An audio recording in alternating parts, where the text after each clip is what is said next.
The Wonderful Wizard of Oz by L. Frank Baum, recording by Phil Chenevert, Chapter 1. The Cyclone. Dorothy lived in the midst of the great Kansas prairies with Uncle Henry, who was a farmer, and Aunt Em, who was the farmer's wife. Their house was small, for the lumber to build it had to be carried by wagon many miles.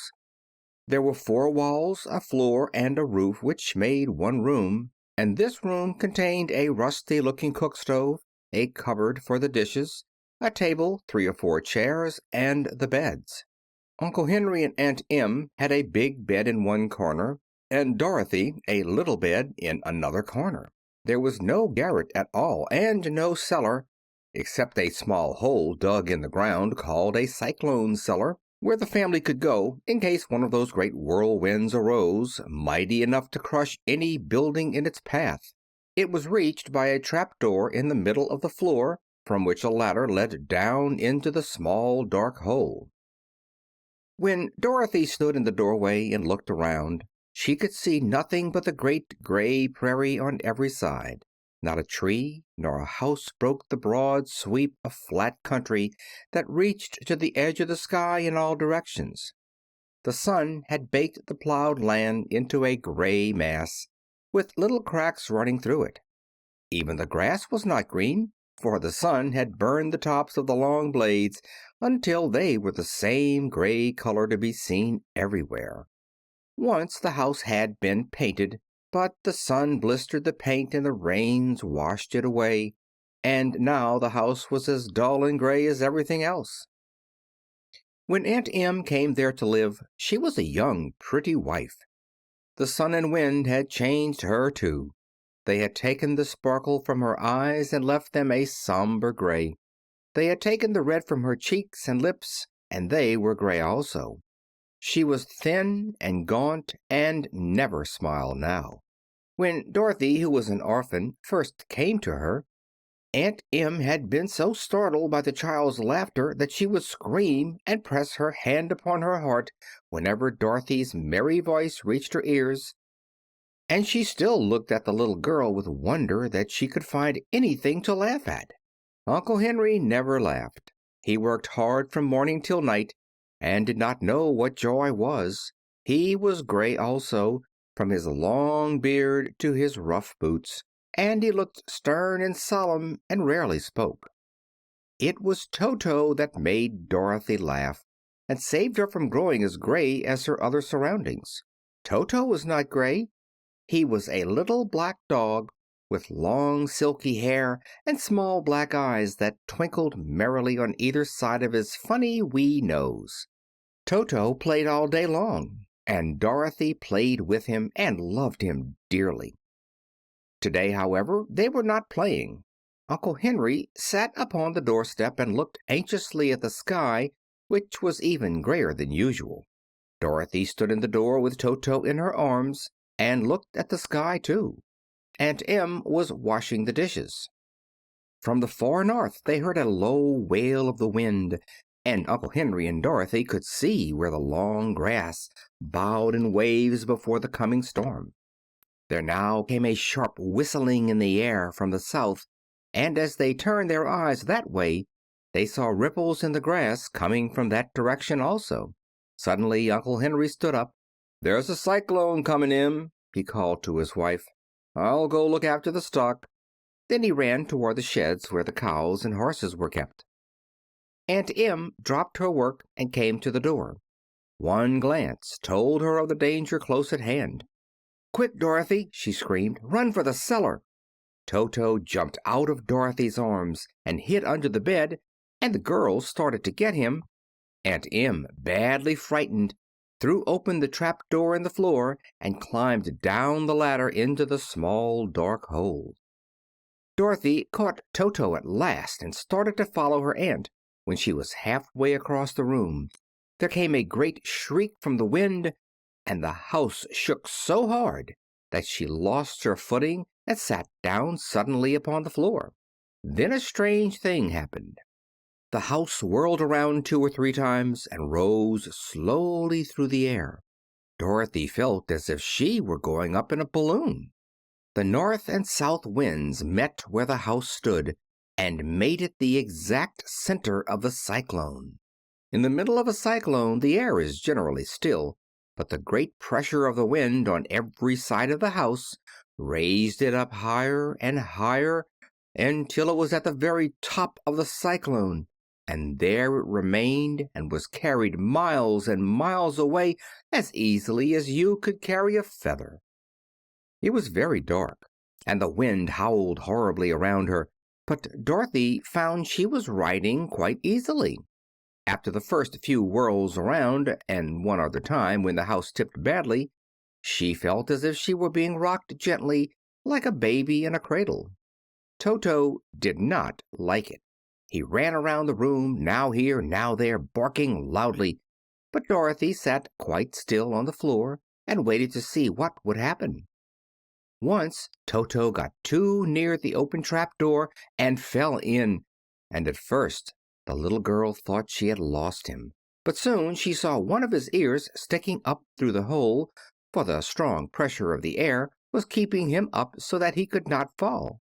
She crept to the hole, caught Toto by the ear, and dragged him into the room again, afterward closing the trap door so that no more accidents could happen. Hour after hour passed away, and slowly Dorothy got over her fright. But she felt quite lonely, and the wind shrieked so loudly all about her that she nearly became deaf. At first she had wondered if she could be dashed to pieces when the house fell again, but as the hours passed and nothing terrible happened, she stopped worrying and resolved to wait calmly and see what the future would bring. At last she crawled over the swaying floor to her bed and lay down upon it, and Toto followed and lay down beside her. In spite of the swaying of the house and the wailing of the wind, Dorothy soon closed her eyes and fell fast asleep. End of Chapter 1. Chapter 2. The Council with the Munchkins. She was awakened by a shock so sudden and severe that if Dorothy had not been lying on the soft bed she might have been hurt. As it was, the jar made her catch her breath and wonder what had happened, and Toto put his cold little nose into her face and whined dismally. Dorothy sat up and noticed that the house was not moving, nor was it dark, for the bright sunshine came in at the window, flooding the little room. She sprang from her bed and, with Toto at her heels, ran and opened the door. The little girl gave a cry of amazement and looked about her, her eyes growing bigger and bigger at the wonderful sights she saw. The cyclone had set the house down very gently for a cyclone, in the midst of a country of marvelous beauty. There were lovely patches of greensward all about, with stately trees bearing rich and luscious fruits. Banks of gorgeous flowers were on every hand, and birds with rare and brilliant plumage sang and fluttered in the trees and bushes. A little way off was a small brook, rushing and sparkling along between green banks, and murmuring in a voice very grateful to a little girl who had lived so long on the dry, gray prairies. While she stood looking eagerly at the strange and beautiful sights, she noticed, coming toward her, a group of the queerest people she had ever seen. They were not as big as the grown folk she had always been used to, but neither were they very small. In fact, they seemed about as tall as Dorothy, who was a well-grown child for her age, although they were, so far as looks go, many years older. 3 were men and 1 a woman, and all were oddly dressed. They wore round hats that rose to a small point a foot above their heads, with little bells around the brims that tinkled sweetly as they moved. The hats of the men were blue, the little woman's hat was white, and she wore a white gown that hung in pleats from her shoulders. Over it were sprinkled little stars that glistened in the sun like diamonds.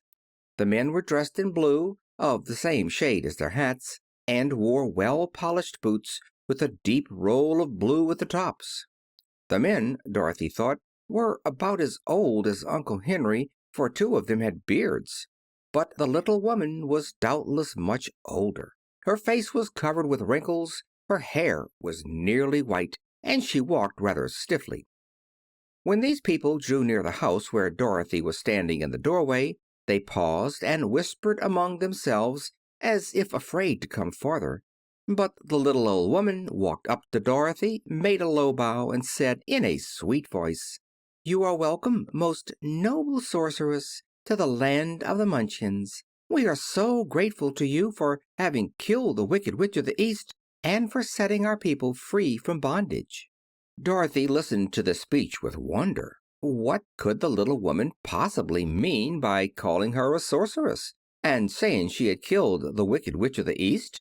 Dorothy was an innocent, harmless little girl who had been carried by a cyclone many miles from home, and she had never killed anything in all her life. But the little woman evidently expected her to answer, so Dorothy said with hesitation, "You are very kind, but there must be some mistake. I have not killed anything." "Your house did, anyway," replied the little old woman with a laugh. "And that is the same thing. See," she continued, pointing to the corner of the house. "There are her 2 feet still sticking out from under a block of wood." Dorothy looked and gave a little cry of fright. There, indeed, just under the corner of the great beam the house rested on, 2 feet were sticking out, shod in silver shoes with pointed toes. Oh dear!" cried Dorothy, clasping her hands together in dismay. "The house must have fallen on her. Whatever shall we do?" "There is nothing to be done," said the little woman calmly. "But who was she?" asked Dorothy.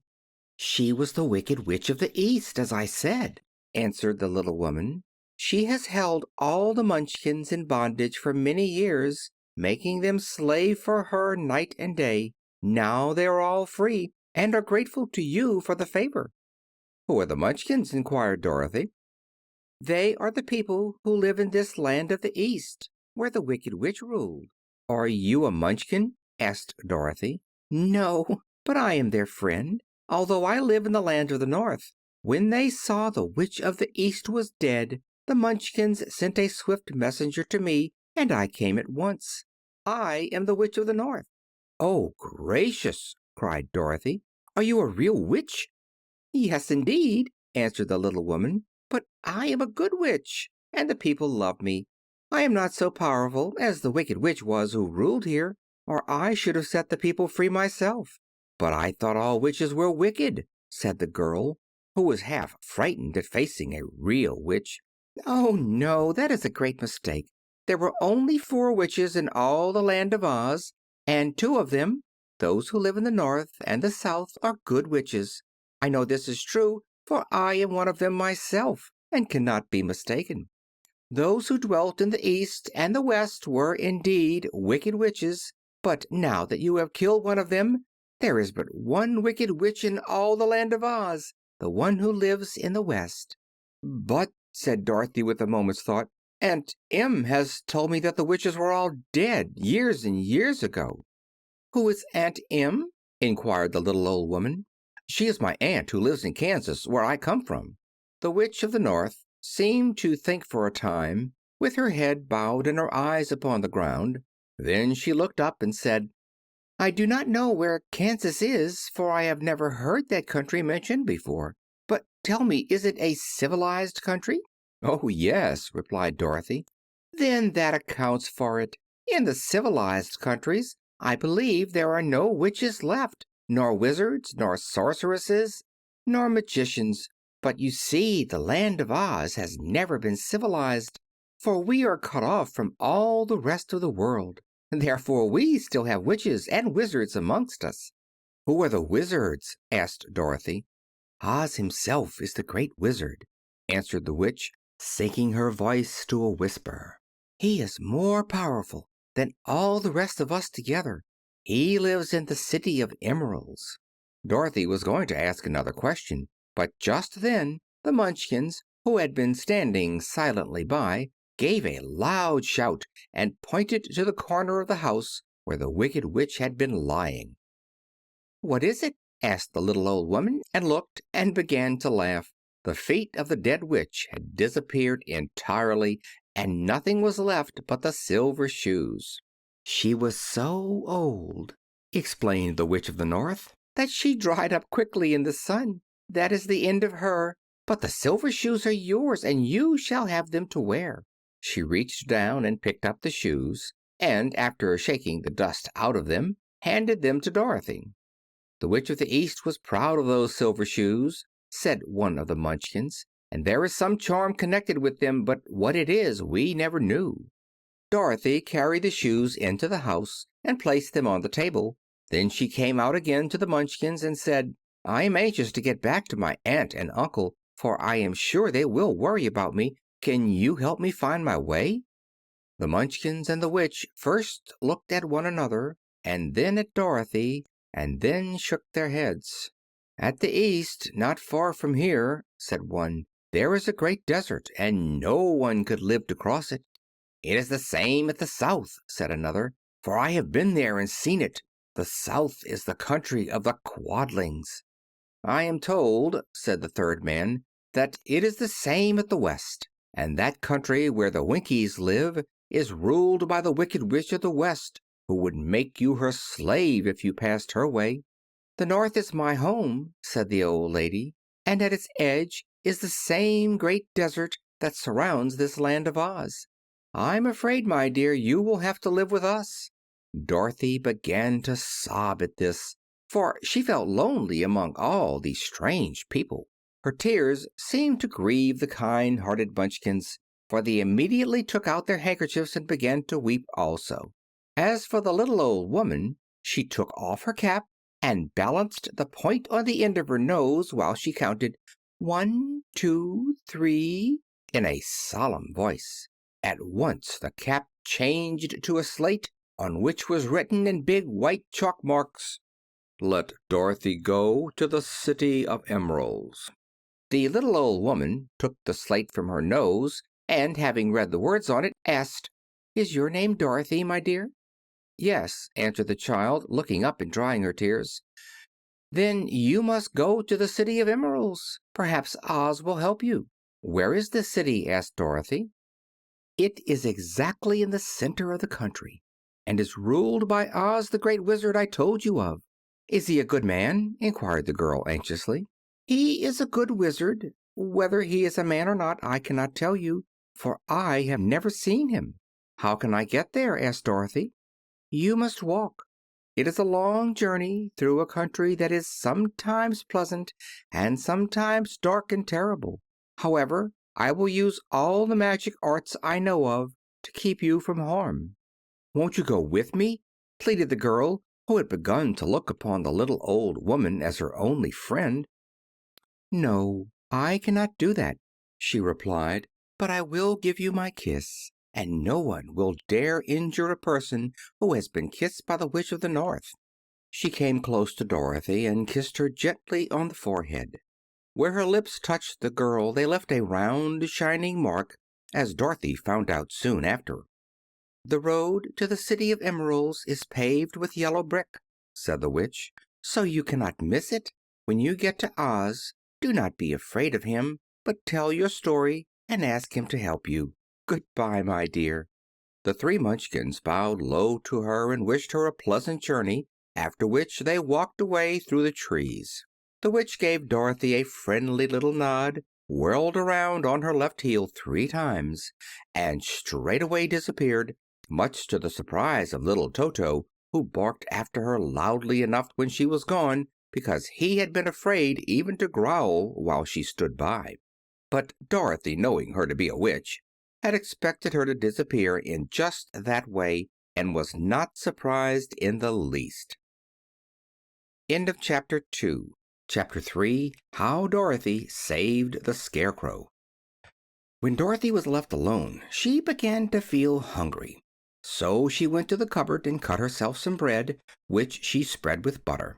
She gave some to Toto, and taking a pail from the shelf, she carried it down to the little brook and filled it with clear, sparkling water. Toto ran over to the trees and began to bark at the birds sitting there. Dorothy went to get him and saw such delicious fruit hanging from the branches that she gathered some of it, finding it just what she wanted to help out her breakfast. Then she went back to the house, and having helped herself and Toto to a good drink of cool, clear water, she set about making ready for the journey to the City of Emeralds. Dorothy had only one other dress, but that happened to be clean and was hanging on a peg beside her bed. It was gingham with checks of white and blue, and although the blue was somewhat faded with many washings, it was still a pretty frock. The girl washed herself carefully, dressed herself in the clean gingham, and tied her pink sunbonnet on her head. She took a little basket and filled it with bread from the cupboard, laying a white cloth over the top. Then she looked down at her feet and noticed how old and worn her shoes were. "They surely will never do for a long journey, Toto," she said. And Toto looked up into her face with his little black eyes and wagged his tail to show he knew what she meant. At that moment Dorothy saw lying on the table the silver shoes that had belonged to the Witch of the East. "I wonder if they will fit me," she said to Toto. "They would be just the thing to take a long walk in, for they could not wear out." She took off her old leather shoes and tried on the silver ones, which fitted her as well as if they had been made for her. Finally she picked up her basket. "Come along, Toto," she said. "We will go to the Emerald City and ask the Great Oz how to get back to Kansas again."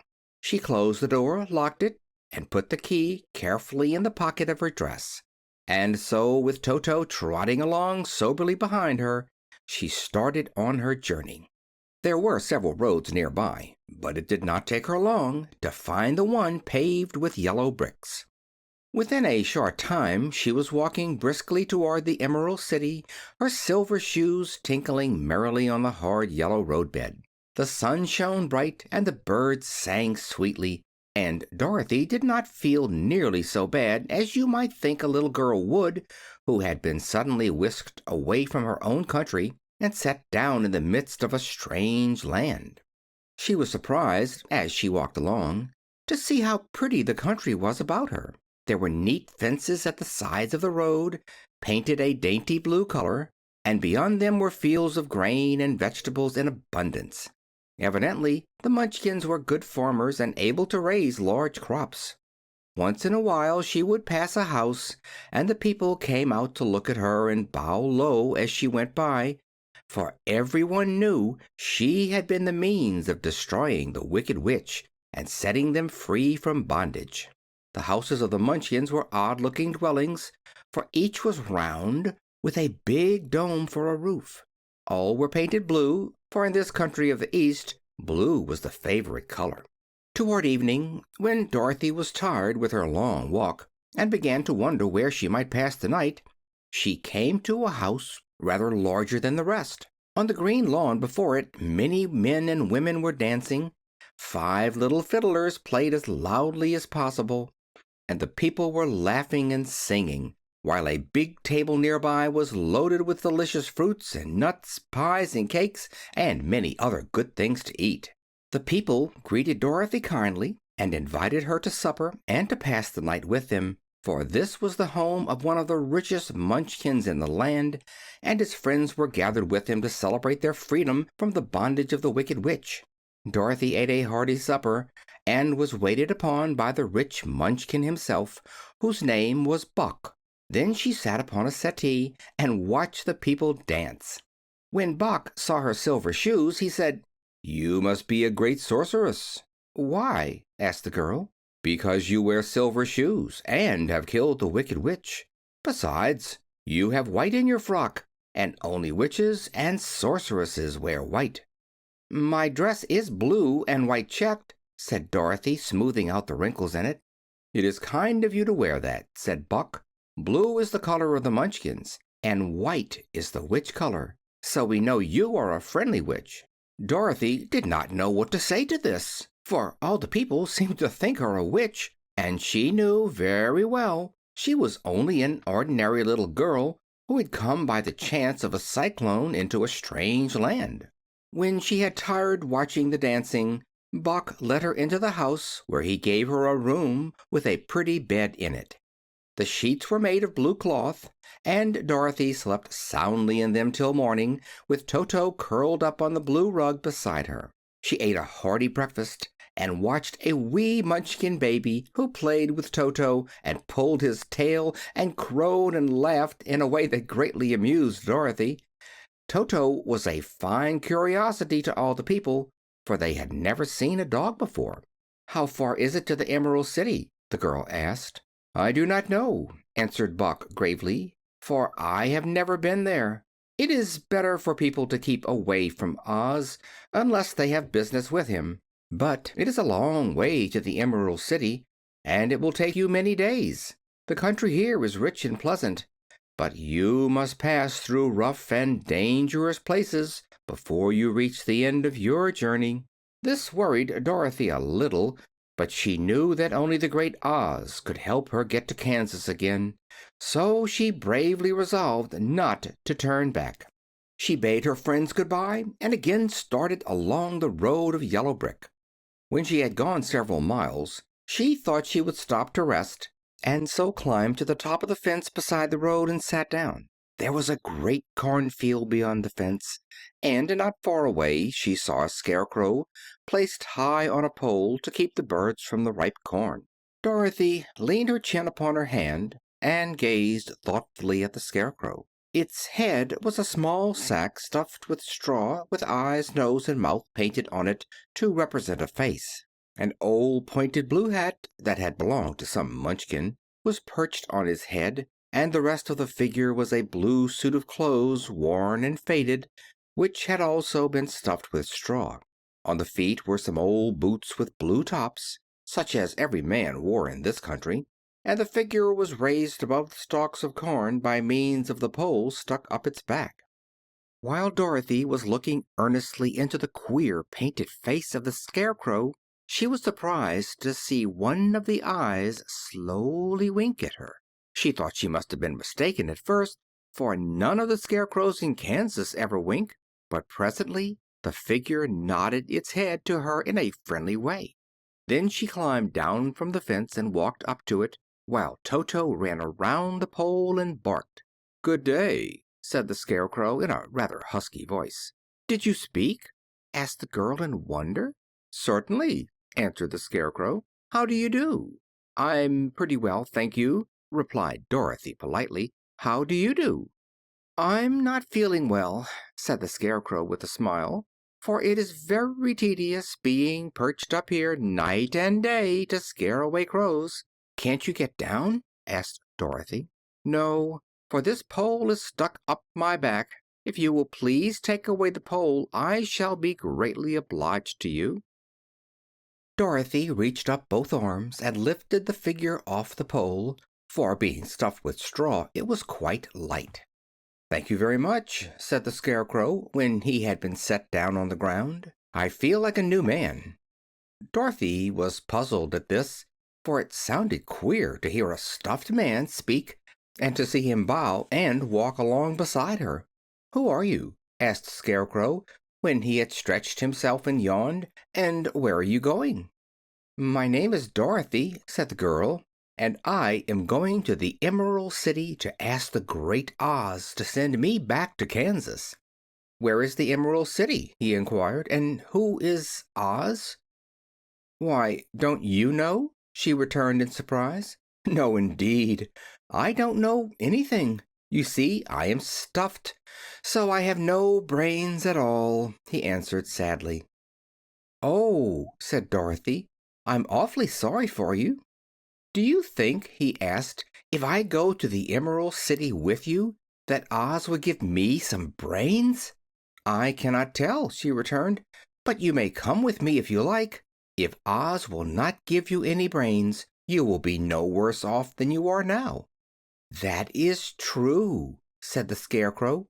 "You see," he continued confidentially, "I don't mind my legs and arms and body being stuffed, because I cannot get hurt. If anyone treads on my toes or sticks a pin into me, it doesn't matter, for I can't feel it. But I do not want people to call me a fool, and if my head stays stuffed with straw instead of with brains, as yours is, how am I ever to know anything?" "I understand how you feel," said the little girl, who was truly sorry for him. If you will come with me, I'll ask Oz to do all he can for you." "Thank you," he answered gratefully. They walked back to the road. Dorothy helped him over the fence, and they started along the path of yellow brick for the Emerald City. Toto did not like this addition to the party at first. He smelled around the stuffed man as if he suspected there might be a nest of rats in the straw, and he often growled in an unfriendly way at the Scarecrow. "Don't mind Toto," said Dorothy to her new friend. "He never bites." "Oh, I'm not afraid," replied the Scarecrow. "He can't hurt the straw. Do let me carry that basket for you. I shall not mind it, for I can't get tired. I'll tell you a secret," he continued as he walked along. "There is only one thing in the world I am afraid of." "What is that?" asked Dorothy. "The Munchkin farmer who made you?" "No," answered the Scarecrow. "It is a lighted match." End of chapter 3. Chapter 4. The Road Through the Forest. After a few hours the road began to be rough, and the walking grew so difficult that the Scarecrow often stumbled over the yellow bricks, which were here very uneven. Sometimes, indeed, they were broken or missing altogether, leaving holes that Toto jumped across and Dorothy walked around. As for the Scarecrow, having no brains, he walked straight ahead and so stepped into the holes and fell at full length on the hard bricks. It never hurt him, however, and Dorothy would pick him up and set him upon his feet again, while he joined her in laughing merrily at his own mishap. The farms were not nearly so well cared for here as they were farther back. There were fewer houses and fewer fruit trees, and the farther they went, the more dismal and lonesome the country became. At noon they sat down by the roadside, near a little brook, and Dorothy opened her basket and got out some bread. She offered a piece to the Scarecrow, but he refused. "I am never hungry," he said, "and it is a lucky thing I am not, for my mouth is only painted, and if I should cut a hole in it so I could eat, the straw I am stuffed with would come out, and that would spoil the shape of my head." Dorothy saw at once that this was true, so she only nodded and went on eating her bread. "Tell me something about yourself and the country you came from," said the Scarecrow, when she had finished her dinner. So she told him all about Kansas, and how gray everything was there, and how the cyclone had carried her to this queer land of Oz. The Scarecrow listened carefully and said, "I cannot understand why you should wish to leave this beautiful country and go back to the dry, gray place you call Kansas." "That is because you have no brains," answered the girl. "No matter how dreary and gray our homes are, we people of flesh and blood would rather live there than in any other country, be it ever so beautiful. There is no place like home." The Scarecrow sighed. "Of course, I cannot understand it," he said. "If your heads were stuffed with straw, like mine, you would probably all live in the beautiful places, and then Kansas would have no people at all. It is fortunate for Kansas that you have brains." "Won't you tell me a story while we are resting?" asked the child. The Scarecrow looked at her reproachfully and answered, "My life has been so short that I really know nothing whatever. I was only made day before yesterday. What happened in the world before that time is all unknown to me. Luckily, when the farmer made my head, one of the first things he did was to paint my ears, so that I heard what was going on. There was another Munchkin with him, and the first thing I heard was the farmer saying, 'How do you like those ears?' 'They aren't straight,' answered the other. 'Never mind,' said the farmer. 'They are ears just the same,' which was true enough. 'Now I'll make the eyes,' said the farmer. So he painted my right eye, and as soon as it was finished I found myself looking at him and everything around me with a great deal of curiosity, for this was my first glimpse of the world. 'That's a rather pretty eye,' remarked the Munchkin who was watching the farmer. 'Blue paint is just the color for eyes.' 'I think I'll make the other a little bigger,' said the farmer, and when the second eye was done I could see much better than before. Then he made my nose and my mouth. But I did not speak because at that time I didn't know what a mouth was for. I had the fun of watching them make my body and my arms and legs, and when they fastened on my head at last, I felt very proud, for I thought I was just as good a man as anyone. "This fellow will scare the crows fast enough," said the farmer. "He looks just like a man." "Why, he is a man," said the other, and I quite agreed with him. The farmer carried me under his arm to the cornfield and set me up on a tall stick where you found me. He and his friend soon after walked away and left me alone.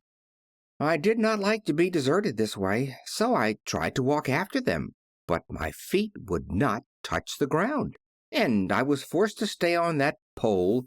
It was a lonely life to lead, for I had nothing to think of, having been made such a little while before.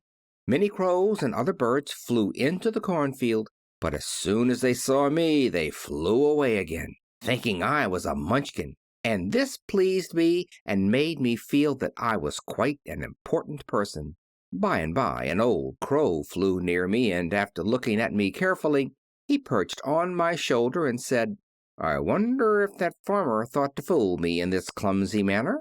Any crow of sense could see that you were only stuffed with straw."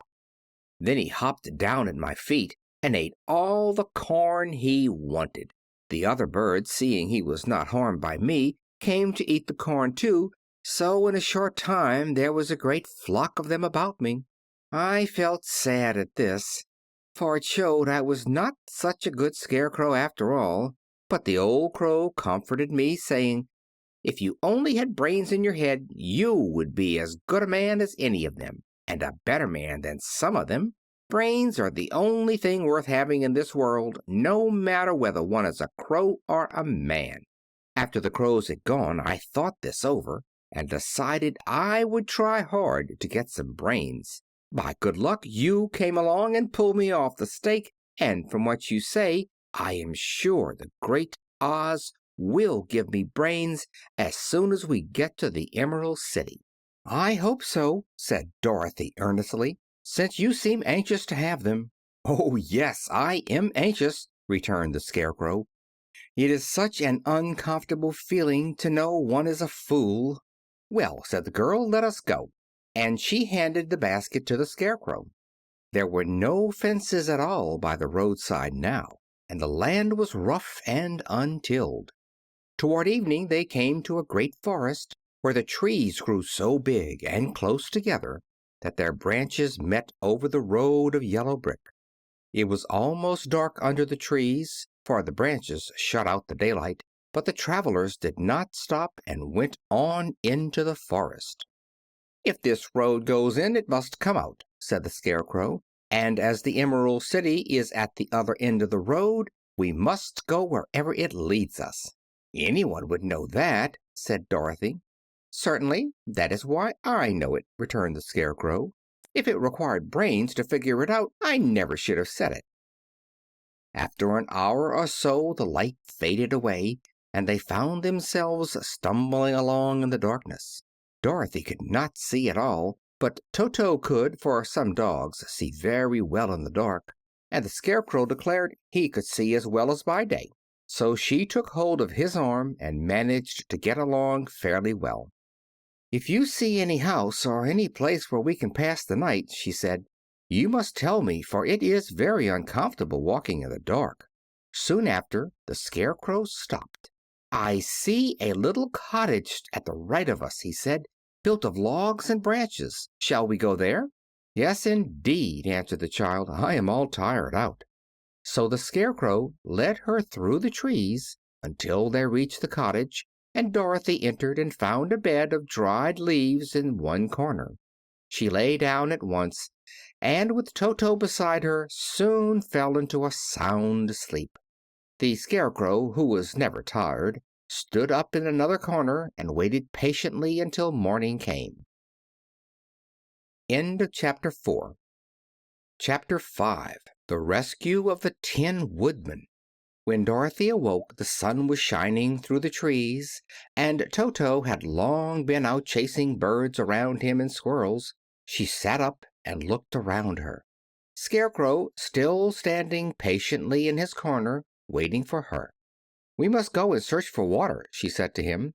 "Why do you want water?" he asked. "To wash my face clean after the dust of the road, and to drink, so the dry bread will not stick in my throat." "It must be inconvenient to be made of flesh," said the Scarecrow thoughtfully, "for you must sleep and eat and drink. However, you have brains, and it is worth a lot of bother to be able to think properly." They left the cottage and walked through the trees until they found a little spring of clear water, where Dorothy drank and bathed and ate her breakfast. She saw there was not much bread left in the basket, and the girl was thankful the Scarecrow did not have to eat anything, for there was scarcely enough for herself and Toto for the day.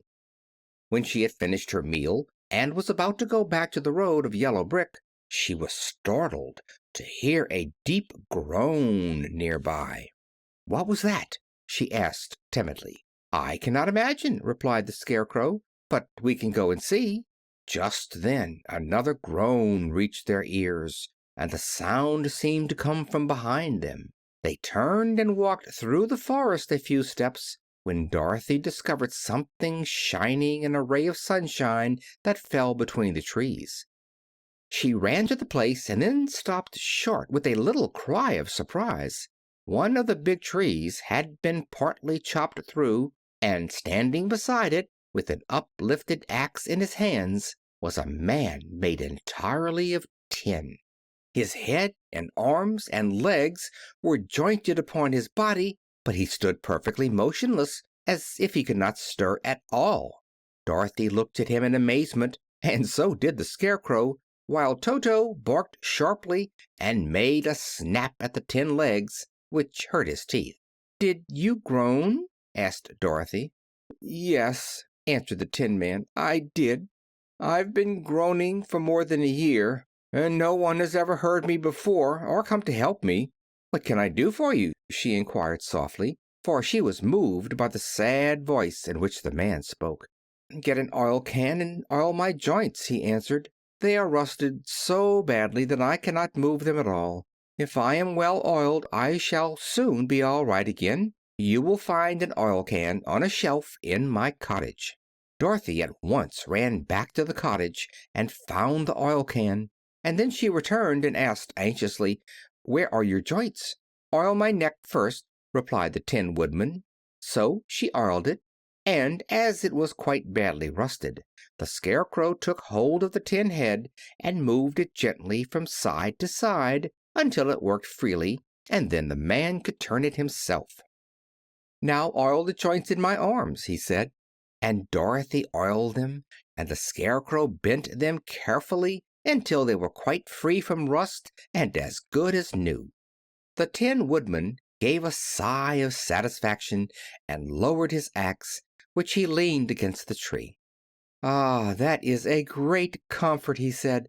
"I have been holding that axe in the air ever since I rusted, and I'm glad to be able to put it down at last. Now, if you will oil the joints of my legs, I shall be all right once more."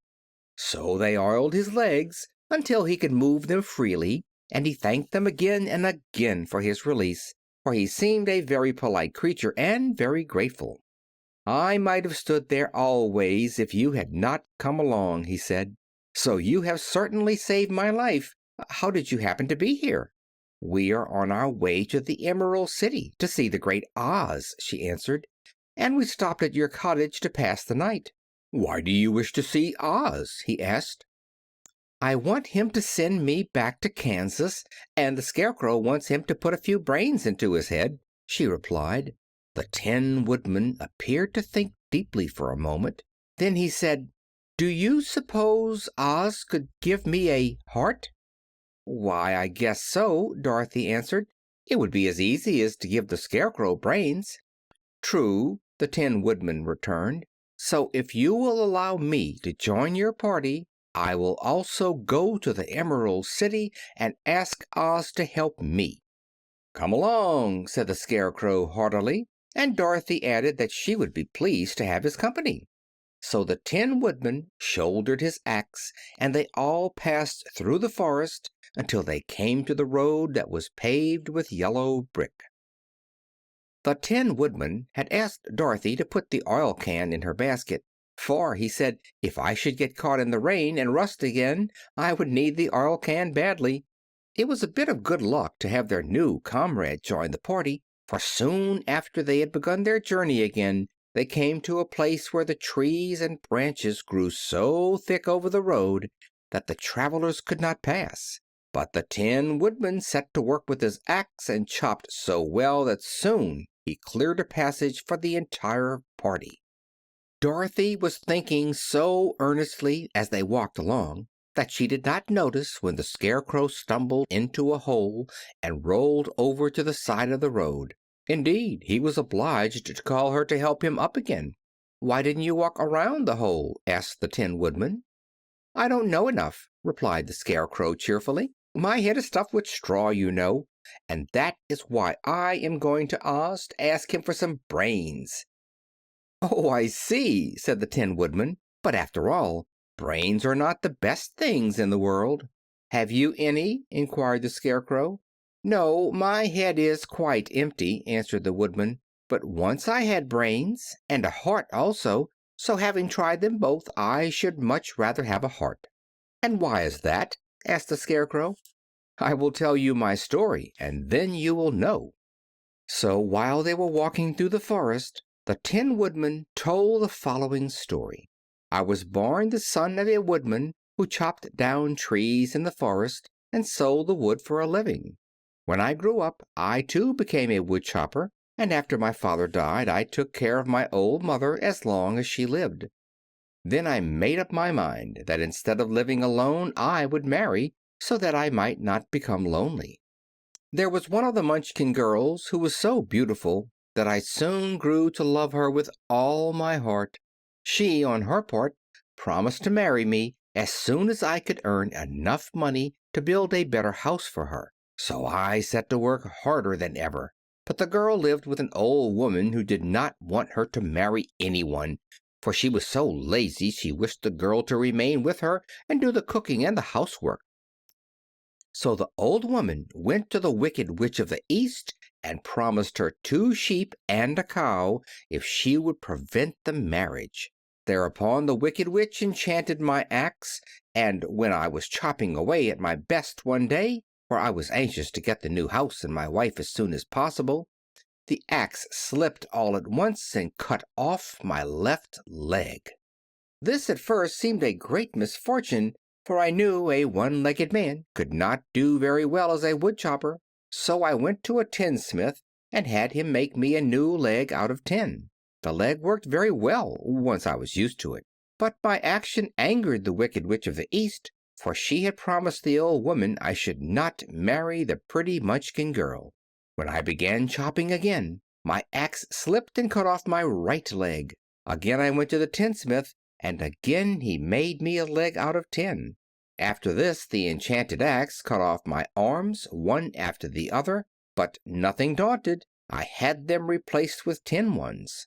The Wicked Witch then made the axe slip and cut off my head, and at first I thought that was the end of me, but the tinsmith happened to come along, and he made me a new head out of tin. I thought I had beaten the Wicked Witch then, and I worked harder than ever, but I little knew how cruel my enemy could be. She thought of a new way to kill my love for the beautiful Munchkin maiden, and made my axe slip again, so that it cut right through my body, splitting me into 2 halves. Once more the tinsmith came to my help and made me a body of tin, fastening my tin arms and legs and head to it by means of joints, so that I could move around as well as ever. But alas, I had now no heart, so that I lost all my love for the Munchkin girl, and did not care whether I married her or not. I suppose she is still living with the old woman, waiting for me to come after her. My body shone so brightly in the sun that I felt very proud of it, and it did not matter now if my axe slipped, for it could not cut me. There was only one danger, that my joints would rust. But I kept an oil can in my cottage and took care to oil myself whenever I needed it. However, there came a day when I forgot to do this, and being caught in a rainstorm, before I thought of the danger, my joints had rusted, and I was left to stand in the woods until you came to help me. It was a terrible thing to undergo, but during the year I stood there, I had time to think that the greatest loss I had known was the loss of my heart. While I was in love, I was the happiest man on earth, but no one can love who has not a heart, and so I am resolved to ask Oz to give me one. If he does, I will go back to the Munchkin maiden and marry her." Both Dorothy and the Scarecrow had been greatly interested in the story of the Tin Woodman, and now they knew why he was so anxious to get a new heart. "All the same," said the Scarecrow, "I shall ask for brains instead of a heart, for a fool would not know what to do with a heart if he had one." "I shall take the heart," returned the Tin Woodman, "for brains do not make one happy, and happiness is the best thing in the world." Dorothy did not say anything, for she was puzzled to know which of her two friends was right, and she decided if she could only get back to Kansas and Aunt Em, it did not matter so much whether the Woodman had no brains and the Scarecrow no heart, or each got what he wanted. What worried her most was that the bread was nearly gone, and another meal for herself and Toto would empty the basket. To be sure, neither the Woodman nor the Scarecrow ever ate anything, but she was not made of tin or straw, and could not live unless she was fed.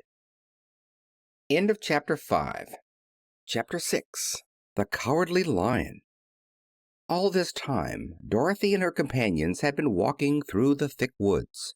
The road was paved with yellow brick, but these were much covered by dried branches and dead leaves from trees, and the walking was not at all good. There were few birds in this part of the forest, for birds love the open country where there is plenty of sunshine. But now and then there came a deep growl from some wild animal hidden among the trees. These sounds made the little girl's heart beat fast, for she did not know what made them. But Toto knew, and he walked close to Dorothy's side and did not even bark in return. "How long will it be," the child asked of the Tin Woodman, "before we are out of the forest?" "I cannot tell," was the answer, "for I have never been to the Emerald City, but my father went there once when I was a boy, and he said it was a long journey through a dangerous country. Although nearer to the city where Oz dwells, the country is beautiful. But I am not afraid, so long as I have my oil can, and nothing can hurt the Scarecrow, while you bear upon your forehead the mark of the Good Witch's kiss, and that will protect you from harm." "But Toto," said the girl anxiously, "what will protect him?" "We must protect him ourselves if he is in danger," replied the Tin Woodman. Just as he spoke, there came from the forest a terrible roar, and the next moment a great lion bounded into the road. With one blow of his paw he sent the Scarecrow spinning over and over to the edge of the road, and then he struck at the Tin Woodman with his sharp claws. But to the lion's surprise he could make no impression on the tin, although the Woodman fell over in the road and lay still. Little Toto, now that he had an enemy to face, ran barking toward the lion, and the great beast had opened his mouth to bite the dog, when Dorothy, fearing Toto would be killed, and heedless of danger, rushed forward and slapped the lion upon his nose as hard as she could, while she cried out, "Don't you dare bite Toto! You ought to be ashamed of yourself, a big beast like you to bite a poor little dog." "I didn't bite him," said the lion, as he rubbed his nose with his paw where Dorothy had hit it. "No, but you tried to," she retorted. "You are nothing but a big coward." "I know it," said the lion, hanging his head in shame. "I've always known it, but how can I help it?" "I don't know, I'm sure. To think of you striking a stuffed man like the poor Scarecrow!" "Is he stuffed?" asked the lion in surprise, as he watched her pick up the Scarecrow and set him upon his feet while she patted him into shape again. "Of course he's stuffed. replied Dorothy, who was still angry. "That's why he went over so easily," remarked the Lion. "It astonished me to see him whirl around so. Is the other one stuffed also?" "No," said Dorothy, "he's made of tin." And she helped the Woodman up again. "That's why he nearly blunted my claws," said the Lion. "When they scratched against the tin, it made a cold shiver run down my back. What is that little animal you are so tender of?" "He is my dog, Toto," answered Dorothy. "Is he made of tin or stuffed?" asked the Lion. "Neither. He's a meat dog," said the girl. "Oh, he's a curious animal, and seems remarkably small now that I look at him. No one would think of biting such a little thing, except a coward like me," continued the Lion sadly. "What makes you a coward?" asked Dorothy, looking at the great beast in wonder, for he was as big as a small horse. "It's a mystery," replied the Lion. "I suppose I was born that way. All the other animals in the forest naturally expect me to be brave, for the lion is everywhere thought to be the king of beasts. I learned that if I roared very loudly, every living thing was frightened and got out of my way. Whenever I've met a man, I've been awfully scared, but I just roared at him and he has always run away as fast as he could go. If the elephants and the tigers and the bears have ever tried to fight me, I should have run myself. I'm such a coward.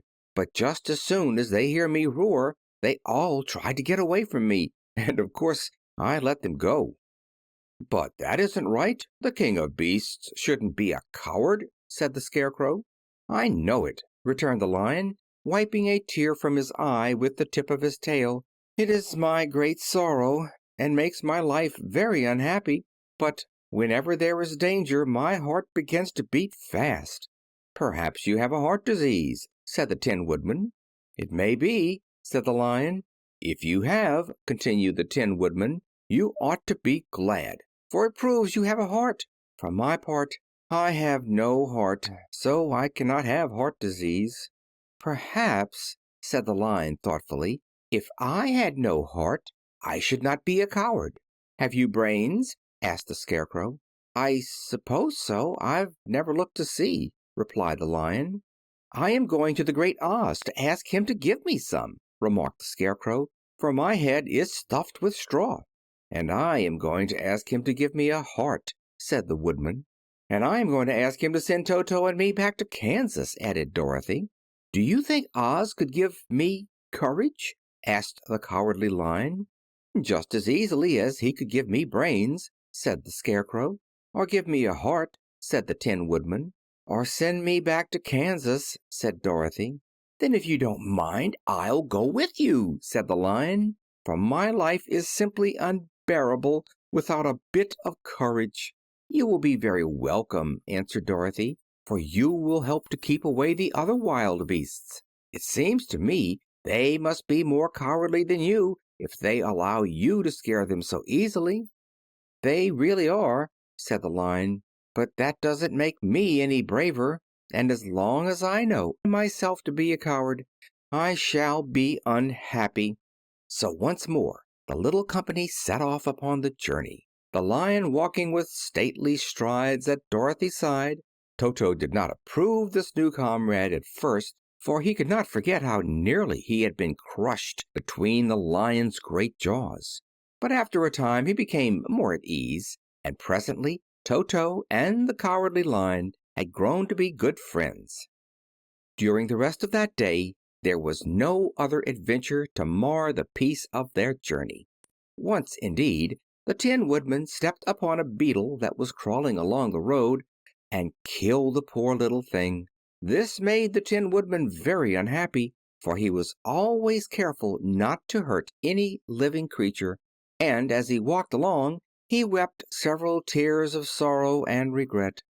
These tears ran slowly down his face and over the hinges of his jaw, and there they rusted. When Dorothy presented him a question, the Tin Woodman could not open his mouth, for his jaws were tightly rusted together. He became greatly frightened at this, and made many motions to Dorothy to relieve him, but she could not understand. The Lion was also puzzled to know what was wrong, but the Scarecrow seized the oil can from Dorothy's basket and oiled the Woodman's jaws, so that after a few moments he could talk as well as before. "This will serve me a lesson," said he, "to look where I step, for if I should kill another bug or beetle, I should surely cry again, and crying rusts my jaws so that I cannot speak." Thereafter he walked very carefully with his eyes on the road, and when he saw a tiny ant toiling by, he would step over it so as not to harm it. The Tin Woodman knew very well he had no heart, and therefore he took great care never to be cruel or unkind to anything. "You people with hearts," he said, "have something to guide you, and need never do wrong. But I have no heart, and so I must be very careful. When Oz gives me a heart, of course, I needn't mind so much." End of Chapter 6. Chapter 7. The Journey to the Great Oz. They were obliged to camp out that night under a large tree in the forest, for there were no houses near. The tree made a good thick covering to protect them from the dew, and the Tin Woodman chopped a great pile of wood with his axe, and Dorothy built a splendid fire that warmed her and made her feel less lonely. She and Toto ate the last of their bread, and now she did not know what they would do for breakfast. "If you wish," said the Lion, "I will go into the forest and kill a deer for you. You can roast it by the fire, since your tastes are so peculiar that you prefer cooked food, and then you will have a very good breakfast." "Don't, please don't," begged the Tin Woodman. "I should certainly weep if you killed a poor deer, and then my jaws would rust again."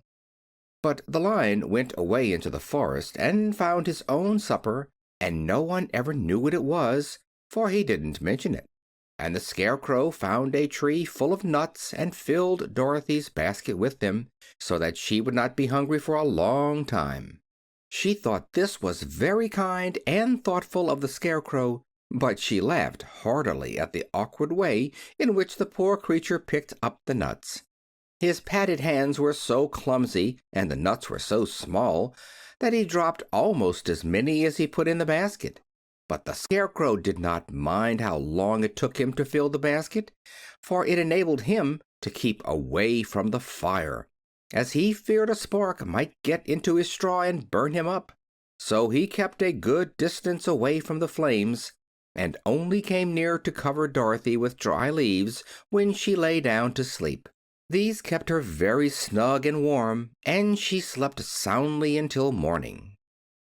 When it was daylight, the girl bathed her face in a little rippling brook, and soon after they all started toward the Emerald City.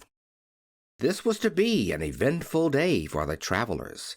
They had hardly been walking an hour when they saw before them a great ditch that crossed the road and divided the forest as far as they could see on either side.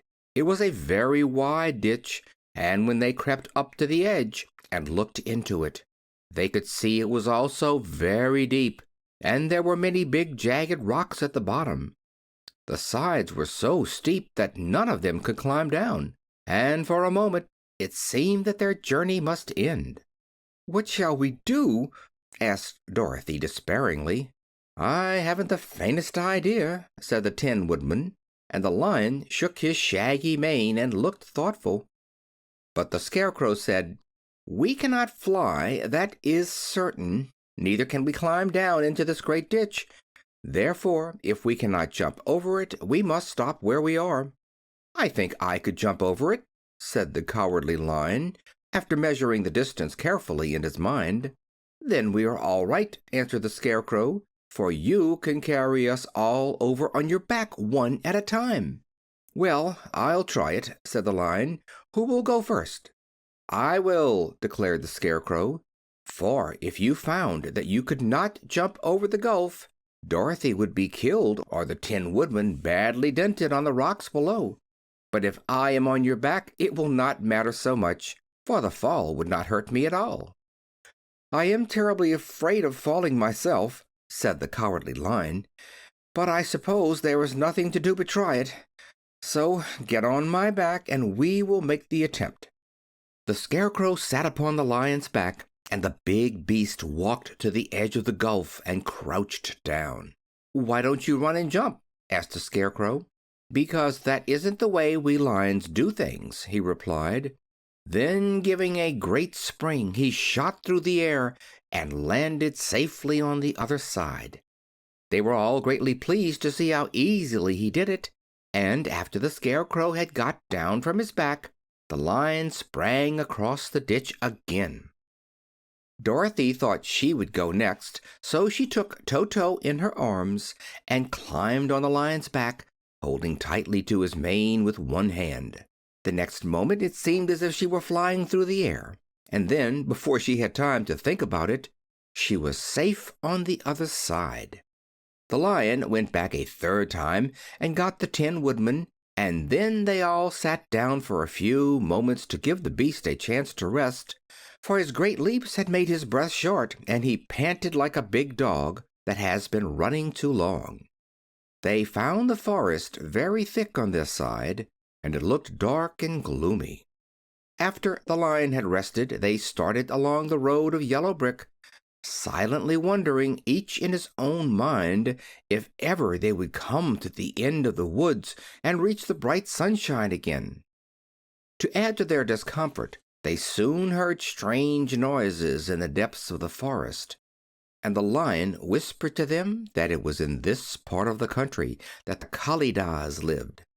"What are the Kalidahs?" asked the girl. "They are monstrous beasts with bodies like bears and heads like tigers," replied the Lion, "and with claws so long and sharp that they could tear me in two as easily as I could kill Toto. I'm terribly afraid of the Kalidahs." "I'm not surprised that you are," returned Dorothy. "They must be dreadful beasts." The Lion was about to reply when suddenly they came to another gulf across the road. But this one was so broad and deep that the Lion knew at once he could not leap across it. So they sat down to consider what they should do, and after serious thought the Scarecrow said, "Here is a great tree standing close to the ditch. If the Tin Woodman can chop it down so that it will fall to the other side, we can walk across it easily." "That is a first-rate idea," said the Lion. "One would almost suspect you had brains in your head instead of straw." The Woodman set to work at once, and so sharp was his axe that the tree was soon chopped nearly through. Then the Lion put his strong front legs against the tree and pushed with all his might, and slowly the big tree tipped and fell with a crash across the ditch, with its top branches on the other side. They had just started to cross this queer bridge when a sharp growl made them all look up, and to their horror they saw running toward them two great beasts with bodies like bears and heads like tigers. "They are the Kalidahs," said the Cowardly Lion, beginning to tremble. "Quick!" cried the Scarecrow. "Let us cross over." So Dorothy went first, holding Toto in her arms. The Tin Woodman followed, and the Scarecrow came next. The Lion, although he was certainly afraid, turned to face the Kalidahs, and then he gave so loud and terrible a roar that Dorothy screamed, and the Scarecrow fell over backward, while even the fierce beasts stopped short and looked at him in surprise. But seeing they were bigger than the Lion, and remembering that there were two of them and only one of him, the Kalidahs again rushed forward, and the Lion crossed over the tree and turned to see what they would do next. Without stopping an instant, the fierce beasts also began to cross the tree, and the Lion said to Dorothy, "We are lost, for they will surely tear us to pieces with their sharp claws. But stand close behind me, and I will fight them as long as I am alive." "Wait a minute," called the Scarecrow. He had been thinking what was best to be done, and now he asked the Woodman to chop away the end of the tree that rested on their side of the ditch. The Tin Woodman began to use his axe at once, and just as the two Kalidahs were nearly across, the tree fell with a crash into the gulf, carrying the ugly, snarling brutes with it, and both were dashed to pieces on the sharp rocks at the bottom. "Well," said the Cowardly Lion, drawing a long breath of relief, "I see we are going to live a little while longer, and I am glad of it, for it must be a very uncomfortable thing not to be alive. Those creatures frightened me so badly that my heart is beating yet." "Ah," said the Tin Woodman sadly, "I wish I had a heart to beat." This adventure made the travelers more anxious than ever to get out of the forest, and they walked so fast that Dorothy became tired and had to ride on the lion's back. To their great joy, the trees became thinner the farther they advanced, and in the afternoon they suddenly came upon a broad river flowing swiftly just before them. On the other side of the water they could see the road of yellow brick running through a beautiful country, with green meadows dotted with bright flowers, and all the road bordered with trees hanging full of delicious fruits. They were greatly pleased to see this delightful country before them. "How shall we cross the river?" asked Dorothy. "That is easily done," replied the Scarecrow. "The Tin Woodman must build us a raft so we can float to the other side." So the Woodman took his axe and began to chop down small trees to make a raft, and while he was busy at this, the Scarecrow found on the river bank a tree full of fine fruit. This pleased Dorothy, who had eaten nothing but nuts all day, and she made a hearty meal of the ripe fruit. But it takes time to make a raft, even when one is as industrious and untiring as the Tin Woodman, and when night came the work was not done. So they found a cozy place under the trees, where they slept well until the morning, and Dorothy dreamed of the Emerald City and of the Good Wizard of Oz, who would soon send her back to her own home again. End of Chapter 7. Chapter 8. The Deadly Poppy Field. Our little party of travelers awakened the next morning refreshed and full of hope, and Dorothy breakfasted like a princess off peaches and plums from the trees beside the river. Behind them was the dark forest they had passed safely through, although they had suffered many discouragements. But before them was a lovely sunny country that seemed to beckon them on to the Emerald City. To be sure, the broad river now cut them off from this beautiful land. But the raft was nearly done, and after the Tin Woodman had cut a few more logs and fastened them together with wooden pins, they were ready to start. Dorothy sat down in the middle of the raft and held Toto in her arms. When the Cowardly Lion stepped upon the raft, it tipped badly, for he was big and heavy, but the Scarecrow and the Tin Woodman stood upon the other end to steady it, and they had long poles in their hands to push the raft through the water. They got along quite well at first, but when they reached the middle of the river, the swift current swept the raft downstream farther and farther away from the road of yellow brick, and the water grew so deep that the long poles would not touch the bottom. "This is bad," said the Tin Woodman, "for if we cannot get to the land we shall be carried into the country of the Wicked Witch of the West, and she will enchant us and make us her slaves." "And then I should get no brains," said the Scarecrow. "And I should get no courage," said the Cowardly Lion. "And I should get no heart," said the Tin Woodman. "And I should never get back to Kansas," said Dorothy. "We must certainly get to the Emerald City if we can," the Scarecrow continued, and he pushed so hard on his long pole that it stuck fast in the mud at the bottom of the river.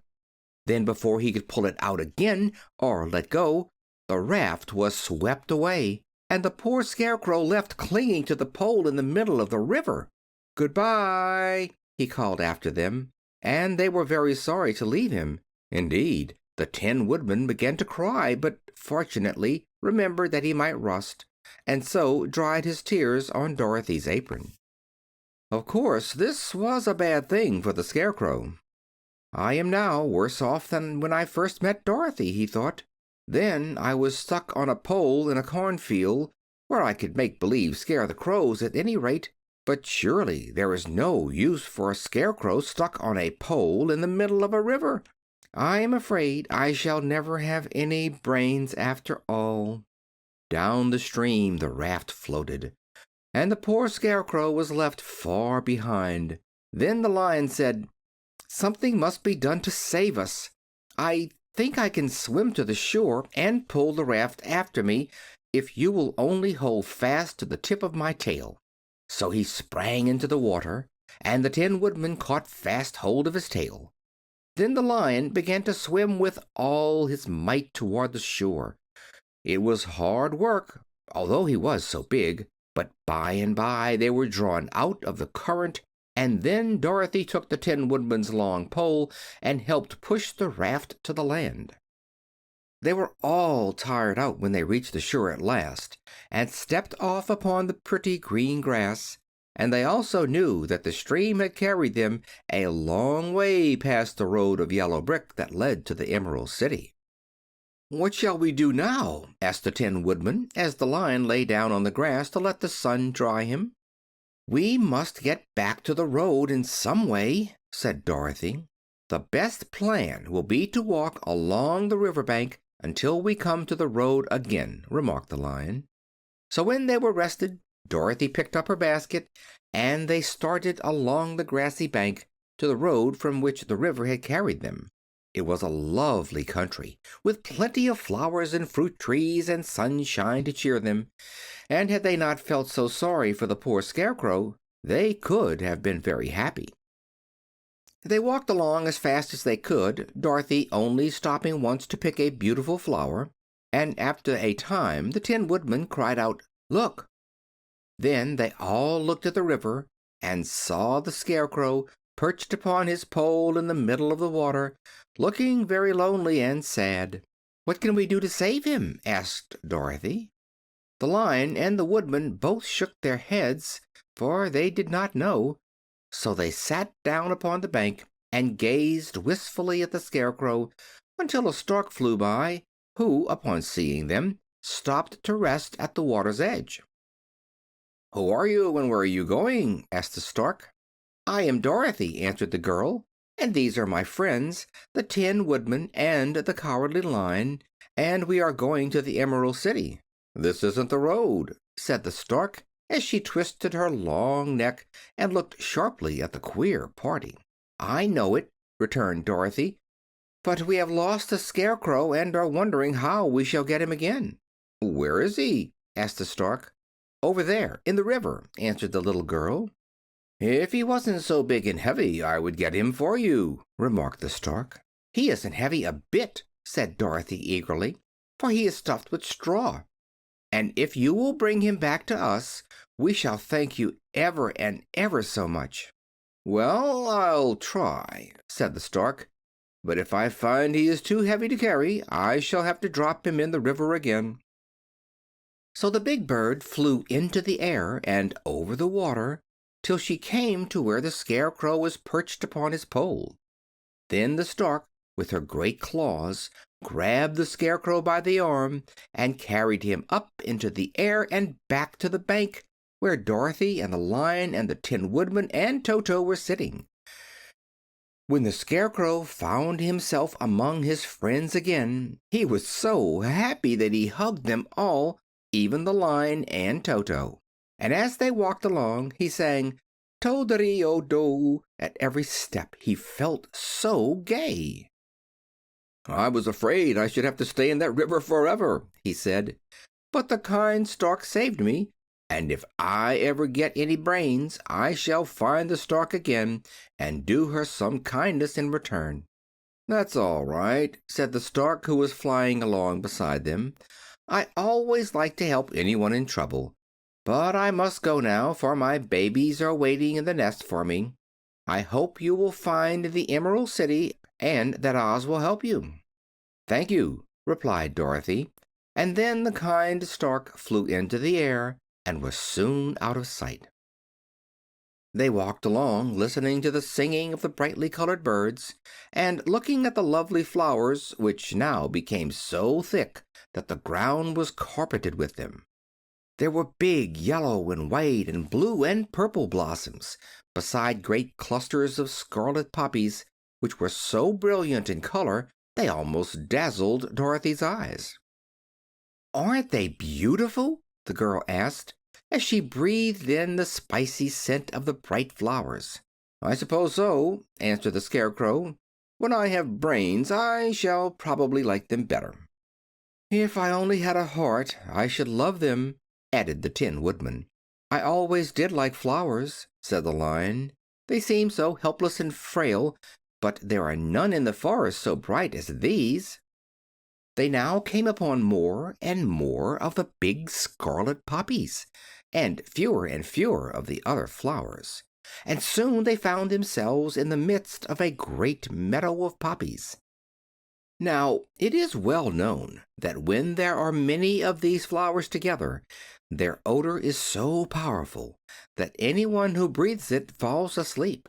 And if the sleeper is not carried away from the scent of the flowers, he sleeps on forever. But Dorothy did not know this, nor could she get away from the bright red flowers that were everywhere about. So presently her eyes grew heavy, and she felt she must sit down to rest and to sleep.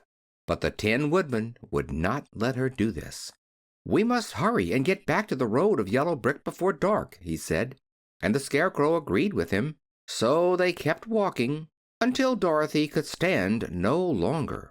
Her eyes closed in spite of herself, and she forgot where she was and fell among the poppies fast asleep. "What shall we do?" asked the Tin Woodman. "If we leave her here she will die," said the Lion. "The smell of the flowers is killing us all. I myself can scarcely keep my eyes open, and the dog is asleep already." It was true. Toto had fallen down beside his little mistress, but the Scarecrow and the Tin Woodman, not being made of flesh, were not troubled by the scent of the flowers. "Run fast," said the Scarecrow to the Lion, "and get out of this deadly flower bed as soon as you can. We will bring the little girl with us, but if you should fall asleep you are too big to be carried." So the Lion roused himself and bounded forward as fast as he could go. In a moment he was out of sight. "Let us make a chair with our hands and carry her," said the Scarecrow. So they picked up Toto and put the dog in Dorothy's lap, and then they made a chair with their hands for the seat and their arms for the arms, and carried the sleeping girl between them through the flowers.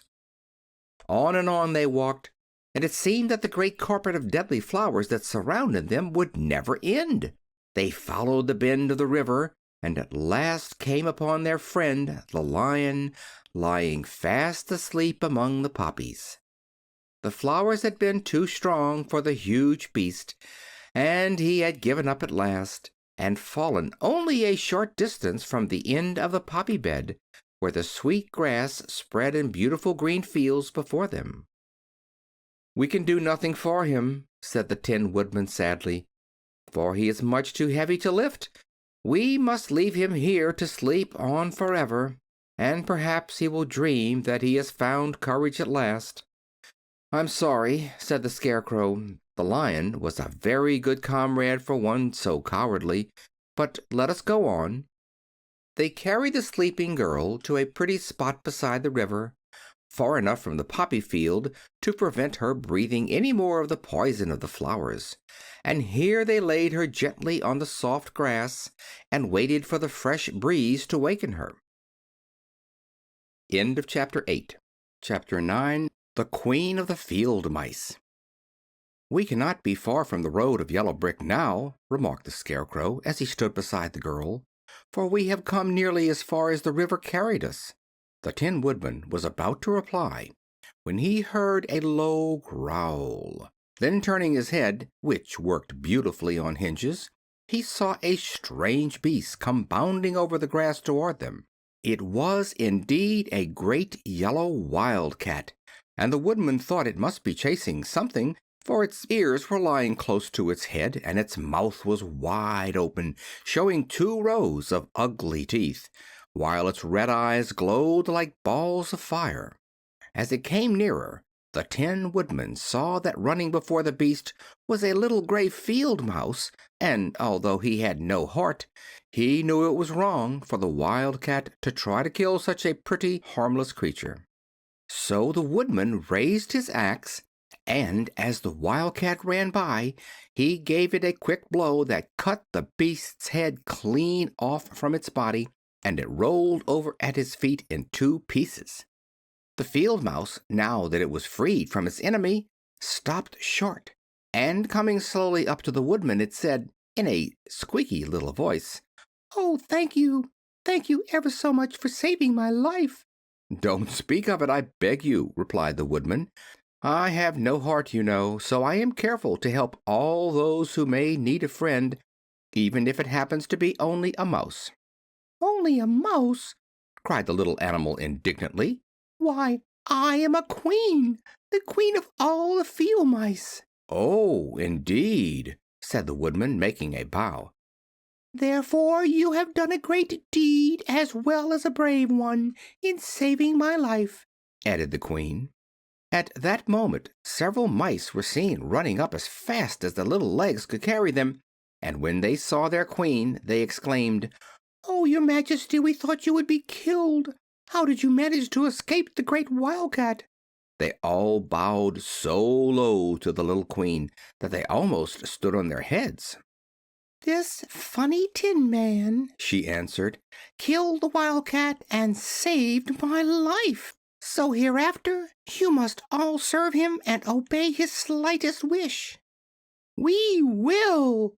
cried all the mice in a shrill chorus, and then they scampered in all directions, for Toto had awakened from his sleep, and seeing all these mice around him, he gave one bark of delight and jumped right into the middle of the group. Toto had always loved to chase mice when he lived in Kansas, and he saw no harm in it. But the Tin Woodman caught the dog in his arms and held him tight, while he called to the mice, come back, Toto shall not hurt you." At this the Queen of the Mice stuck her head out from underneath a clump of grass and asked in a timid voice, "Are you sure he will not bite us?" "I will not let him," said the Woodman, "so do not be afraid." One by one the mice came creeping back, and Toto did not bark again, although he tried to get out of the Woodman's arms, and would have bitten him had he not known very well he was made of tin. Finally one of the biggest mice spoke. "Is there anything we can do," it asked, "to repay you for saving the life of our queen?" "Nothing that I know of," answered the Woodman. But the Scarecrow, who had been trying to think, but could not because his head was stuffed with straw, said quickly, "Oh, yes, you can save our friend, the Cowardly Lion, who is asleep in the poppy bed." "A lion?" cried the little queen. "Why, he would eat us all up." "Oh, no," declared the Scarecrow. "This lion is a coward." "Really?" asked the mouse. "He says so himself," answered the Scarecrow, "and he would never hurt anyone who is our friend. If you will help us to save him, I promise that he shall treat you all with kindness." "Very well," said the Queen. "We trust you, but what shall we do?" "Are there many of these mice which call you Queen and are willing to obey you?" "Oh, yes, there are thousands," she replied. "Then send for them all to come here as soon as possible, and let each one bring a long piece of string." The Queen turned to the mice that attended her and told them to go at once and get all her people.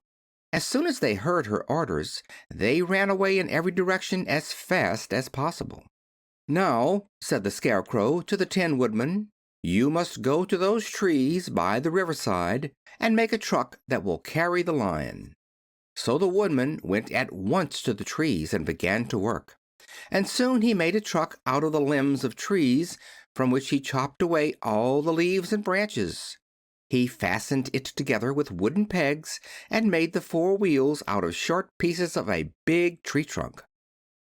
So fast and so well did he work that by the time the mice began to arrive, the truck was all ready for them.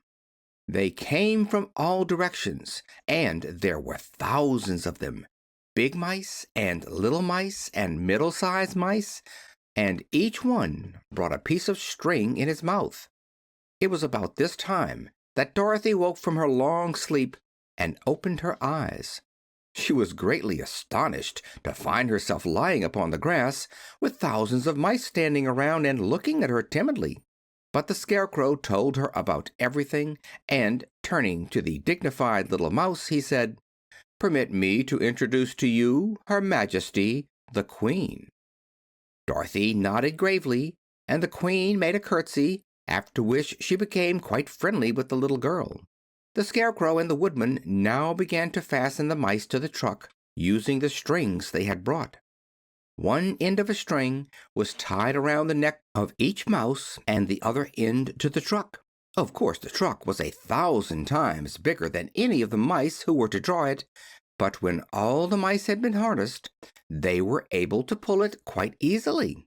Even the Scarecrow and the Tin Woodman could sit on it, and were drawn swiftly by their queer little horses to the place where the Lion lay asleep.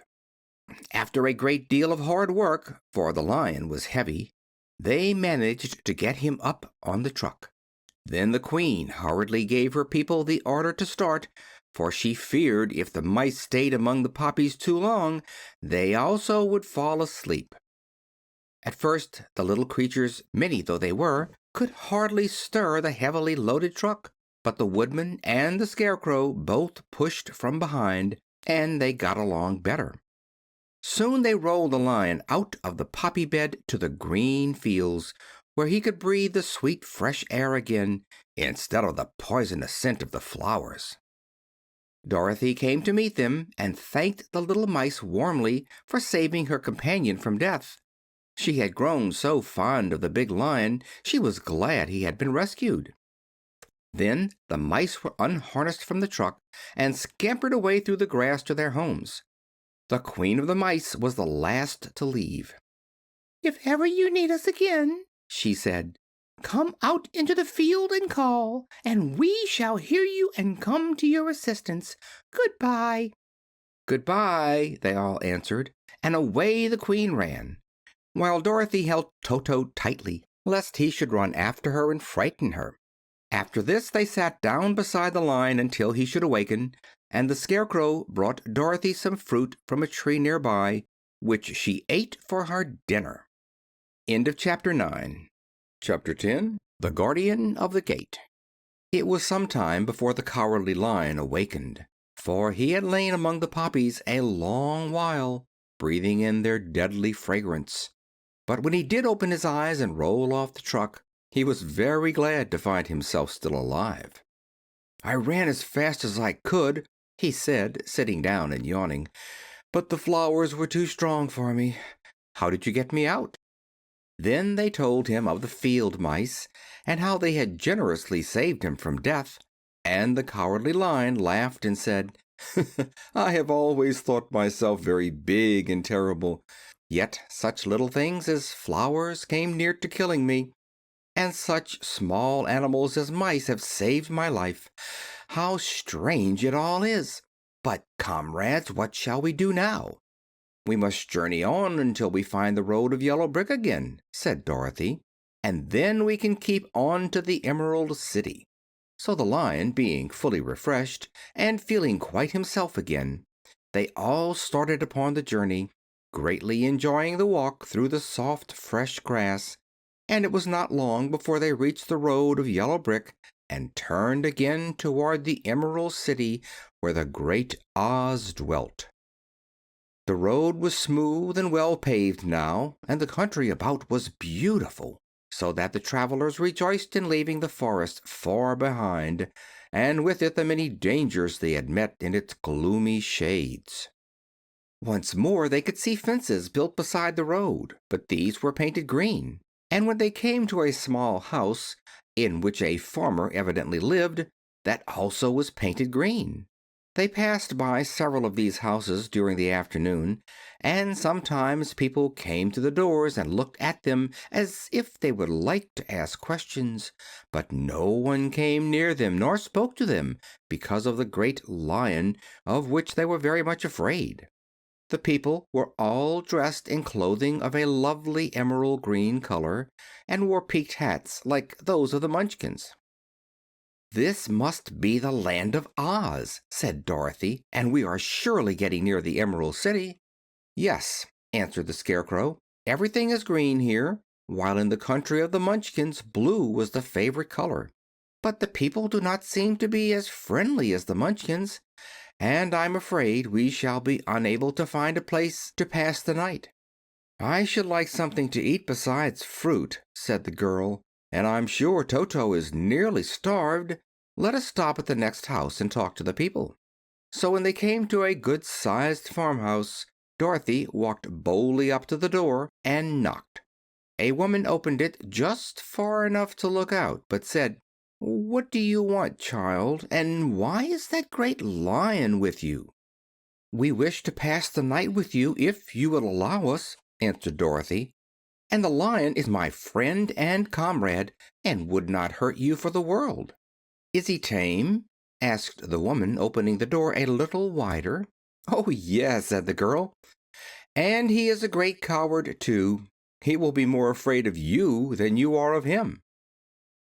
"Well," said the woman, after thinking it over, and taking another peep at the lion, "if that is the case, you may come in, and I will give you some supper and a place to sleep." So they all entered the house, where there were, besides the woman, two children and a man. The man had hurt his leg and was lying on the couch in a corner. They seemed greatly surprised to see so strange a company, and while the woman was busy laying the table, the man asked, "Where are you all going?" "To the Emerald City," said Dorothy, "to see the great Oz." "Oh, indeed!" exclaimed the man. "Are you sure that Oz will see you?" "Why not?" she replied. "Well, it is said that he never lets anyone come into his presence. I have been to the Emerald City many times, and it is a beautiful and wonderful place. But I have never been permitted to see the great Oz, nor do I know of any living person who has seen him."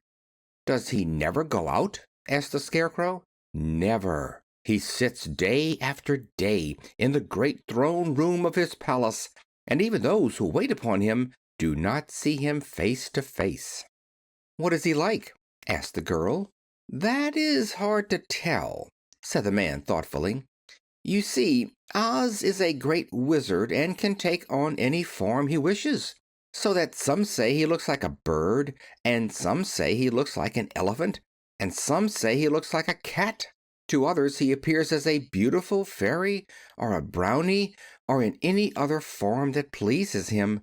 But who the real Oz is, when he is in his own form, no living person can tell." "That is very strange," said Dorothy. "But we must try in some way to see him, or we shall have made our journey for nothing." "Why do you wish to see the terrible Oz?" asked the man. "I want him to give me some brains," said the Scarecrow eagerly. "Oh, Oz could do that easily enough," declared the man. "He has more brains than he needs." "And I want him to give me a heart," said the Tin Woodman. "That will not trouble him," continued the man, "for Oz has a large collection of hearts of all sizes and shapes." "And I want him to give me courage," said the Cowardly Lion. "Oz keeps a great pot of courage in his throne room," said the man, "which he has covered with a golden plate to keep it from running over. He will be glad to give you some." "And I want him to send me back to Kansas," said Dorothy. "Where is Kansas?" asked the man with surprise. "I don't know," replied Dorothy sorrowfully, "but it is my home, and I'm sure it's somewhere." "Very likely. Well, Oz can do anything, so I suppose he will find Kansas for you. But first you must get to see him, and that will be a hard task, for the Great Wizard does not like to see anyone, and he usually has his own way. But what do you want?" he continued, speaking to Toto. Toto only wagged his tail, for, strange to say, he could not speak. The woman now called to them that supper was ready, so they gathered around the table, and Dorothy ate some delicious porridge, and a dish of scrambled eggs, and a plate of nice white bread, and enjoyed her meal. The Lion ate some of the porridge, but did not care for it, saying it was made from oats, and oats were food for horses, not for lions. The Scarecrow and the Tin Woodman ate nothing at all. Toto ate a little of everything and was glad to get a good supper again. The woman now gave Dorothy a bed to sleep in, and Toto lay down beside her, while the Lion guarded the door of her room so she might not be disturbed. The Scarecrow and the Tin Woodman stood up in a corner and kept quiet all night, although of course they could not sleep. The next morning, as soon as the sun came up, they started on their way and soon saw a beautiful green glow in the sky just before them. "That must be the Emerald City," said Dorothy. As they walked on, the green glow became brighter and brighter, and it seemed that at last they were nearing the end of their travels. Yet it was afternoon before they came to the great hall that surrounded the city. It was high and thick and of a bright green color. In front of them, and at the end of the road of yellow brick, was a big gate, all studded with emeralds that glittered so in the sun that even the painted eyes of the Scarecrow were dazzled by their brilliancy. There was a bell beside the gate, and Dorothy pushed the button and heard a silvery tinkle sound within. Then the big gate swung slowly open, and they all passed through and found themselves in a high arched room, the walls of which glistened with countless emeralds. Before them stood a little man about the same size as the Munchkins. He was clothed all in green, from his head to his feet, and even his skin was of a greenish tint, and at his side was a large green box. When he saw Dorothy and her companions, the man asked, "What do you wish in Emerald City?"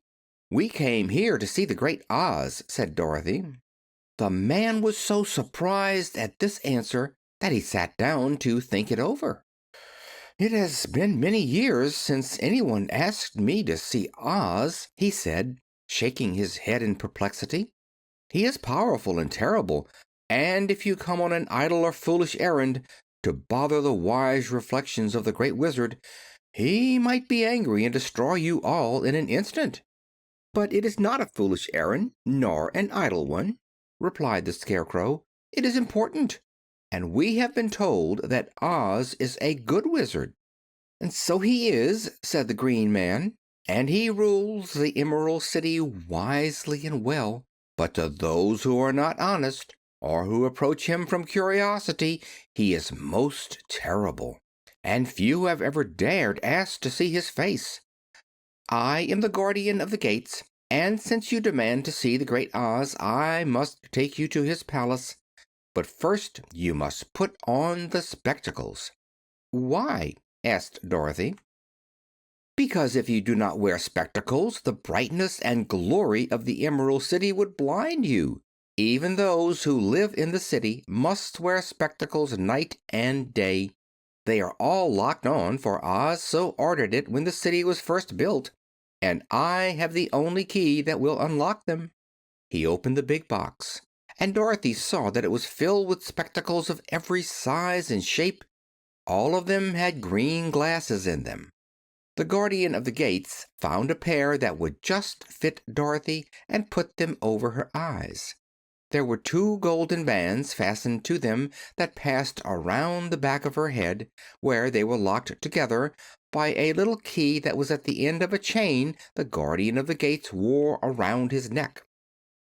When they were on, Dorothy could not take them off had she wished, but of course she did not wish to be blinded by the glare of the Emerald City, so she said nothing.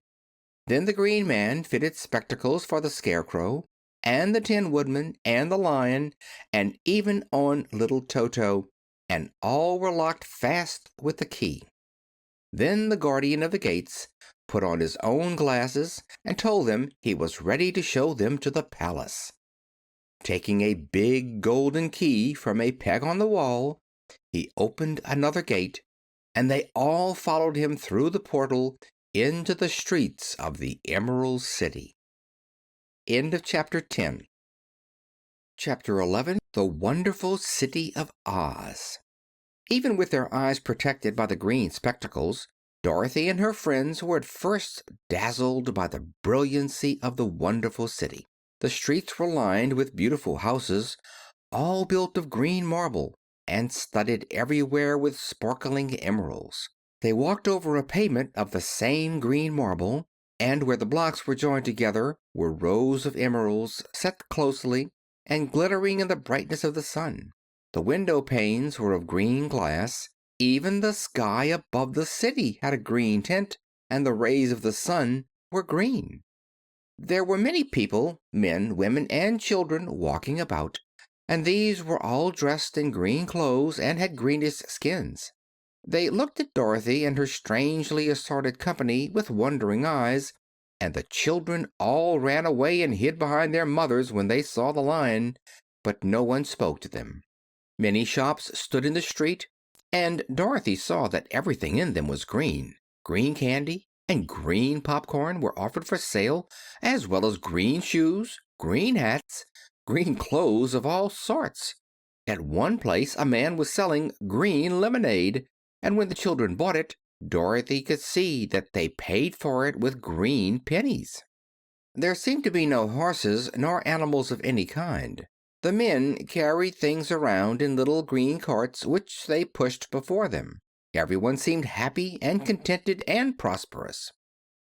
The guardian of the gates led them through the streets until they came to a big building, exactly in the middle of the city, which was the palace of Oz the Great Wizard. There was a soldier before the door, dressed in a green uniform and wearing a long green beard. "Here are strangers," said the guardian of the gates to him, "and they demand to see the Great Oz." "Step inside," answered the soldier, "and I will carry your message to him." So they passed through the palace gates and were led into a big room with a green carpet and lovely green furniture set with emeralds. The soldier made them all wipe their feet upon a green mat before entering this room, and when they were seated, he said politely, "Please make yourself comfortable while I go to the door of the throne room and tell Oz you are here." They had to wait a long time before the soldier returned. When at last he came back, Dorothy asked, "Have you seen Oz?" "Oh, no," returned the soldier. "I have never seen him. But I spoke to him as he sat behind his screen and gave him your message. He says he will grant you an audience if you so desire, but each one of you must enter his presence alone, and he will admit but one each day. Therefore, as you must remain in the palace for several days, I will have you shown to rooms where you may rest in comfort after your journey." "Thank you," replied the girl. "That is very kind of Oz." The soldier now blew upon a green whistle, and at once a young girl, dressed in a pretty green silk gown, entered the room. She had lovely green hair and green eyes, and she bowed low before Dorothy as she said, "Follow me, and I will show you your room." So Dorothy said good-bye to all her friends except Toto, and taking the dog in her arms, followed the green girl through 7 passages and up 3 flights of stairs until they came to a room at the front of the palace. It was the sweetest little room in the world, with a soft, comfortable bed that had sheets of green silk and a green velvet counterpane. There was a tiny fountain in the middle of the room that shot a spray of green perfume into the air to fall back into a beautifully carved green marble basin. Beautiful green flowers stood in the windows, and there was a shelf with a row of little green books. When Dorothy had time to open these books, she found them full of queer green pictures that made her laugh, they were so funny. In a wardrobe were many green dresses made of silk and satin and velvet, and all of them fitted Dorothy exactly. "Make yourself perfectly at home said the green girl. "And if you wish for anything, ring the bell. Oz will send for you tomorrow morning." She left Dorothy alone and went back to the others. These she also led to rooms, and each one of them found himself lodged in a very pleasant part of the palace. Of course, this politeness was wasted on the Scarecrow, for when he found himself alone in his room, he stood stupidly in one spot, just within the doorway, to wait till morning. It would not rest him to lie down, and he could not close his eyes, so he remained all night staring at a little spider which was weaving its web in a corner of the room, just as if it were not one of the most wonderful rooms in the world. The Tin Woodman lay down on his bed from force of habit, for he remembered when he was made of flesh, but not being able to sleep, he passed the night moving his joints up and down to make sure they kept in good working order. The Lion would have preferred a bed of dried leaves in the forest, and did not like being shut up in a room, but he had too much sense to let this worry him. So he sprang upon the bed and rolled himself up like a cat and purred himself asleep in a minute. The next morning, after breakfast, the Green Maiden came to fetch Dorothy, and she dressed her in one of the prettiest gowns made of green brocaded satin. Dorothy put on a green silk apron and tied a green ribbon around Toto's neck, and they started for the throne room of the Great Oz. First they came to a great hall, in which were many ladies and gentlemen of the court, all dressed in rich costumes. These people had nothing to do but talk to each other, but they always came to wait outside the throne room every morning, although they were never permitted to see Oz. As Dorothy entered, they looked at her curiously, and one of them whispered, "Are you really going to look upon the face of Oz the Terrible?" "Of course," answered the girl, "if he will see me." "Oh, he will see you," said the soldier who had taken her message to the Wizard, "although he does not like to have people ask to see him. Indeed, at first he was angry, and said I should send you back where you came from. Then he asked me what you looked like, and when I mentioned your silver shoes, he was very much interested. At last I told him about the mark upon your forehead, and he decided he would admit you to his presence." Just then the bell rang, and the green girl said to Dorothy, "That is the signal. You must go into the throne room alone." She opened a little door, and Dorothy walked boldly through and found herself in a wonderful place. It was a big round room with a high arched roof, and the walls and ceiling and floor were covered with large emeralds set closely together. In the center of the room was a great light as bright as the sun, which made the emeralds sparkle in a wonderful manner. But what interested Dorothy most was the big throne of green marble that stood in the middle of the room. It was shaped like a chair and sparkled with gems, as did everything else. In the center of the chair was an enormous head without a body to support it, or any arms or legs whatever. There was no hair upon this head, but it had eyes and a nose and mouth, and was much bigger than the head of the biggest giant. As Dorothy gazed upon this in wonder and fear, the eyes turned slowly and looked at her sharply and steadily. Then the mouth moved, and Dorothy heard a voice say, "I am Oz the Great and Terrible. Who are you, and why do you seek me?" It was not such an awful voice as she had expected to come from the big head, so she took courage and answered, "I am Dorothy, the small and meek. I have come to you for help." Then the eyes looked at her thoughtfully for a full minute. Then the voice said, "Where did you get the silver shoes?" "I got them from the Wicked Witch of the East when my house fell on her and killed her," she replied. "Where did you get the mark upon your forehead?" continued the voice. "That is where the Good Witch of the North kissed me when she bade me good-bye and sent me to you," said the girl. Again the eyes looked at her sharply, and they saw she was telling the truth. Then Oz asked, "What do you wish me to do?" "Send me back to Kansas, where my Aunt Em and Uncle Henry are," she answered earnestly. I don't like your country, although it is so beautiful, and I am sure Aunt Em would be dreadfully worried over my being away so long." The eyes winked 3 times, and then they turned up to the ceiling and down to the floor and rolled around so queerly that they seemed to see every part of the room. And at last they looked at Dorothy again. "Why should I do this for you?" asked Oz. "Because you are strong and I am weak. Because you are a great wizard and I am only a little girl." "But you were strong enough to kill the Wicked Witch of the East," said Oz. "That just happened," returned Dorothy simply. "I could not help it."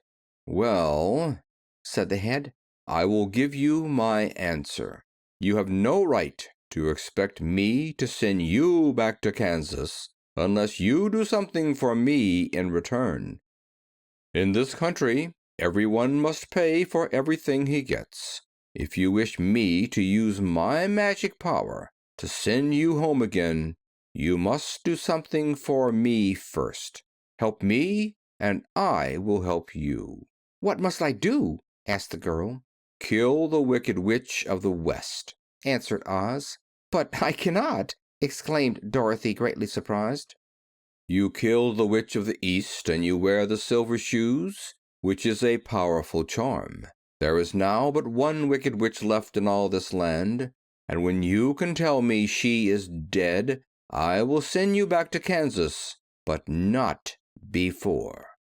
The little girl began to weep, she was so much disappointed, and the eyes winked again and looked upon her anxiously, as if the great Oz felt that she could help him if she would. "I never killed anything willingly," she sobbed. "Even if I wanted to, how could I kill the Wicked Witch? If you, who are great and terrible, cannot kill her yourself, how do you expect me to do it?" "I do not know," said the head, "but that is my answer. And until the Wicked Witch dies, you will not see your uncle and aunt again. Remember that the witch is wicked, tremendously wicked, and ought to be killed. Now go, and do not ask to see me again until you have done your task." Sorrowfully, Dorothy left the throne room and went back where the Lion and Scarecrow and the Tin Woodman were waiting to hear what Oz had said to her. "There is no hope for me," she said sadly, "for Oz will not send me home until I have killed the Wicked Witch of the West, and that I can never do." Her friends were sorry, but could do nothing to help her, so Dorothy went to her own room and lay down on the bed and cried herself to sleep. The next morning the soldier with the green whiskers came to the Scarecrow and said, "Come with me, for Oz has sent for you." So the Scarecrow followed him and was admitted into the great throne room, where he saw, sitting in the emerald throne, a most lovely lady. She was dressed in green silk gauze, and wore upon her flowing green locks a crown of jewels. Growing from her shoulders were wings, gorgeous in color, and so light that they fluttered if the slightest breath of air reached them. When the Scarecrow had bowed, as prettily as his straw stuffing would let him, before this beautiful creature, she looked upon him sweetly and said, "I am Oz, the great and terrible. Who are you, and why do you seek me?" Now the Scarecrow, who had expected to see the great head Dorothy had told him of, was much astonished, but he answered her bravely, "I am only a scarecrow stuffed with straw, therefore I have no brains, and I come to you praying that you will put brains in my head instead of straw, so that I may become as much a man as any other in your dominions." "Why should I do this for you?" asked the lady. "Because you are wise and powerful, and no one else can help me," answered the Scarecrow. "I never grant favors without some return," said Oz, "but this much I will promise. If you will kill for me the Wicked Witch of the West, I will bestow upon you a great many brains, and such good brains that you will be the wisest man in all the land of Oz." "I thought you asked Dorothy to kill the witch," said the Scarecrow in surprise. "So I did. I don't care who kills her, but until she is dead I will not grant your wish." Now go and do not seek me again until you have earned the brains you so greatly desire." The Scarecrow went sorrowfully back to his friends and told them what Oz had said, and Dorothy was surprised to find that the Great Wizard was not a head, as she had seen him, but a lovely lady. "All the same," said the Scarecrow, "she needs a heart as much as the Tin Woodman." On the next morning, the soldier with the green whiskers came to the Tin Woodman and said, "Oz has sent for you. Follow me." So the Tin Woodman followed him and came to the great throne room. He did not know whether he would find Oz a lovely lady or a head, but he hoped it would be the lovely lady, for, he said to himself, "I am sure I shall not be given a heart, since a head has no heart of its own and therefore cannot feel for me. But if it is the lovely lady, I shall beg hard for a heart, for all ladies are themselves said to be kindly hearted." But when the Woodman entered the great throne room, he saw neither the head nor the lady, for Oz had taken the shape of a most terrible beast. It was nearly as big as an elephant, and the green throne seemed hardly strong enough to hold its weight. The beast had a head like that of a rhinoceros, only there were 5 eyes in its face. There were 5 long arms growing out of its body, and it also had 5 long, slim legs. Thick, woolly hair covered every part of it, and a more dreadful looking monster could not be imagined. It was fortunate the Tin Woodman had no heart at that moment, for it would have beat loud and fast from terror. But being only tin, the Woodman was not at all afraid, although he was much disappointed. "I am Oz, the Great and Terrible," spoke the beast, in a voice that was one great roar. "Who are you, and why do you seek me?" "I am a woodman, and made of tin. Therefore I have no heart, and cannot love. I pray you to give me a heart that I may be as other men are." "Why should I do this?" demanded the beast. "Because I ask it, and you alone can grant my request," answered the Woodman. Oz gave a low growl at this, but said gruffly, "If you indeed desire a heart, you must earn it." "How?" asked the Woodman. "Help Dorothy to kill the wicked Witch of the West," replied the beast. "When the witch is dead, come to me, and I will then give you the biggest and kindest and most loving heart in all the land of Oz." So the Tin Woodman was forced to return sorrowfully to his friends and tell them of the terrible beast he had seen. They all wondered greatly at the many forms the Great Wizard could take upon himself, and the Lion said, "If he is a beast, when I go to see him, I shall roar my loudest and so frighten him that he will grant all I ask. And if he is the lovely lady, I shall pretend to spring upon her, and so compel her to do my bidding. And if he is the great head, he will be at my mercy, for I will roll this head all about the room until he promises to give us what we desire. So be of good cheer, my friends, for all will yet be well." The next morning, the soldier with the green whiskers led the Lion to the great throne room and bade him enter the presence of Oz. The Lion at once passed through the door, and glancing around saw to his surprise that before the throne was a ball of fire, so fierce and glowing he could scarcely bear to gaze upon it. His first thought was that Oz had by accident caught on fire and was burning up. But when he tried to go nearer, the heat was so intense that it singed his whiskers, and he crept back tremblingly to a spot nearer the door.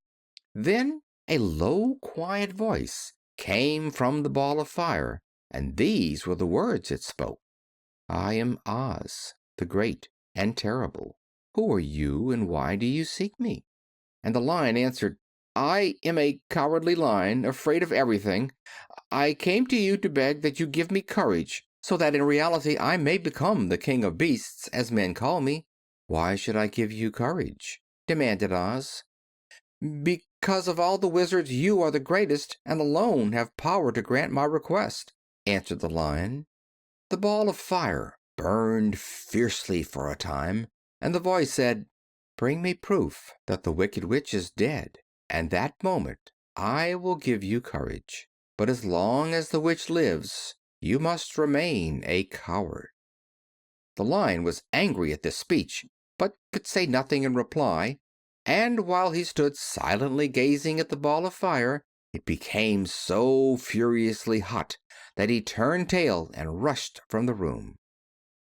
He was glad to find his friends waiting for him, and told them of his terrible interview with the Wizard. "What shall we do now?" asked Dorothy sadly. "There is only one thing we can do," returned the Lion, "and that is to go to the land of the Winkies, seek out the Wicked Witch, and destroy her."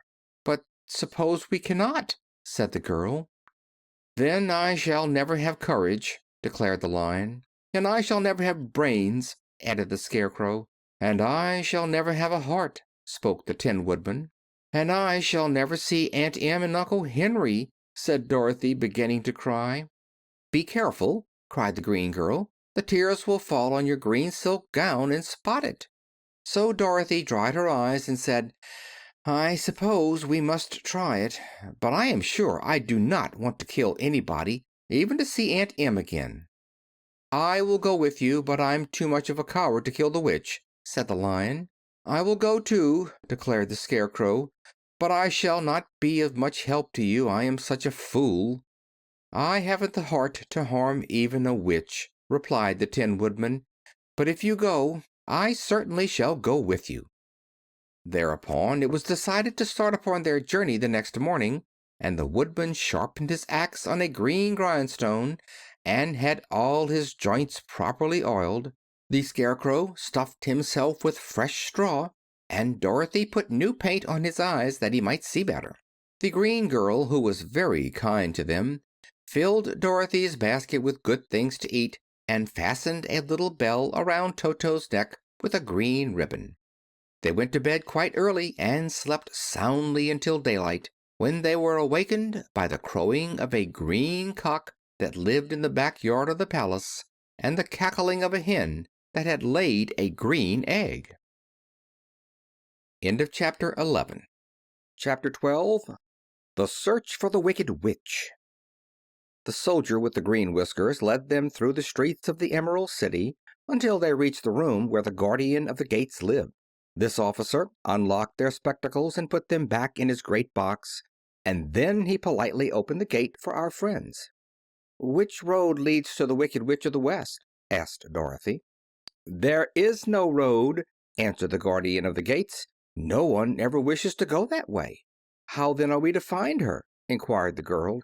"That will be easy," replied the man, "for when she knows you are in the country of the Winkies she will find you and make you all her slaves." "Perhaps not," said the Scarecrow, "for we mean to destroy her." "Oh, that is different," said the guardian of the gates. "No one has ever destroyed her before, so I naturally thought she would make slaves of you, as she has of the rest. But take care, for she is wicked and fierce, and may not allow you to destroy her. Keep to the west where the sun sets, and you cannot fail to find her." They thanked him and bade him good-bye, and turned toward the west, walking over fields of soft grass, dotted here and there with daisies and buttercups. Dorothy still wore the pretty silk dress she had put on in the palace, but now, to her surprise, she found it was no longer green, but pure white. The ribbon around Toto's neck had also lost its green color, and was as white as Dorothy's dress. The Emerald City was soon left far behind. As they advanced, the ground became rougher and hillier, for there were no farms nor houses in this country of the West, and the ground was untilled. In the afternoon the sun shone hot in their faces, for there were no trees to offer them shade, so that before night Dorothy and Toto and the Lion were tired, and lay down upon the grass and fell asleep, with the Woodman and the Scarecrow keeping watch. Now, the Wicked Witch of the West had but one eye, yet that was as powerful as a telescope, and could see everywhere. So, as she sat at the door of her castle, She happened to look around and saw Dorothy lying asleep with her friends all about her. They were a long distance off, but the Wicked Witch was angry to find them in her country, so she blew upon a silver whistle that hung around her neck. At once there came running to her from all directions a pack of great wolves. They had long legs and fierce eyes and sharp teeth. "Go to those people," said the witch, "and tear them to pieces." "Are you not going to make them your slaves?" asked the leader of the wolves. "No," she answered. "one is of tin and one is of straw. One is a girl and another is a lion. None of them is fit to work, so you may tear them into small pieces." "Very well," said the wolf, and he dashed away at full speed, followed by the others. It was lucky the Scarecrow and the Woodman were wide awake and heard the wolves coming. "This is my fight," said the Woodman, "so get behind me and I will meet them as they come." He seized his axe, which he had made very sharp, and as the leader of the wolves came on, the Tin Woodman swung his arm and chopped the wolf's head from its body, so that it immediately died. As soon as he could raise his axe, another wolf came up, and he also fell under the sharp edge of the Tin Woodman's weapon. There were 40 wolves, and 40 times a wolf was killed, so that at last they all lay dead in a heap before the Woodman. Then he put down his axe and sat beside the Scarecrow, who said, "It was a good fight, friend." They waited until Dorothy awoke the next morning. The little girl was quite frightened when she saw the great pile of shaggy wolves, but the Tin Woodman told her all. She thanked him for saving them and sat down to breakfast, after which they started again upon their journey. Now this same morning the Wicked Witch came to the door of her castle and looked out with her one eye that could see far off. She saw all her wolves lying dead, and the strangers still traveling through her country. This made her angrier than before, and she blew her silver whistle twice. Straightway a great flock of wild crows came flying toward her, enough to darken the sky. And the Wicked Witch said to the King Crow, "Fly at once to the strangers, peck out their eyes, and tear them to pieces." The wild crows flew in one great flock toward Dorothy and her companions.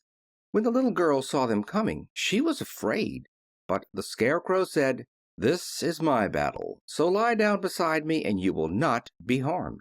So they all lay upon the ground except the Scarecrow, and he stood up and stretched out his arms. And when the crows saw him they were frightened, as these birds always are by scarecrows, and did not dare to come any nearer.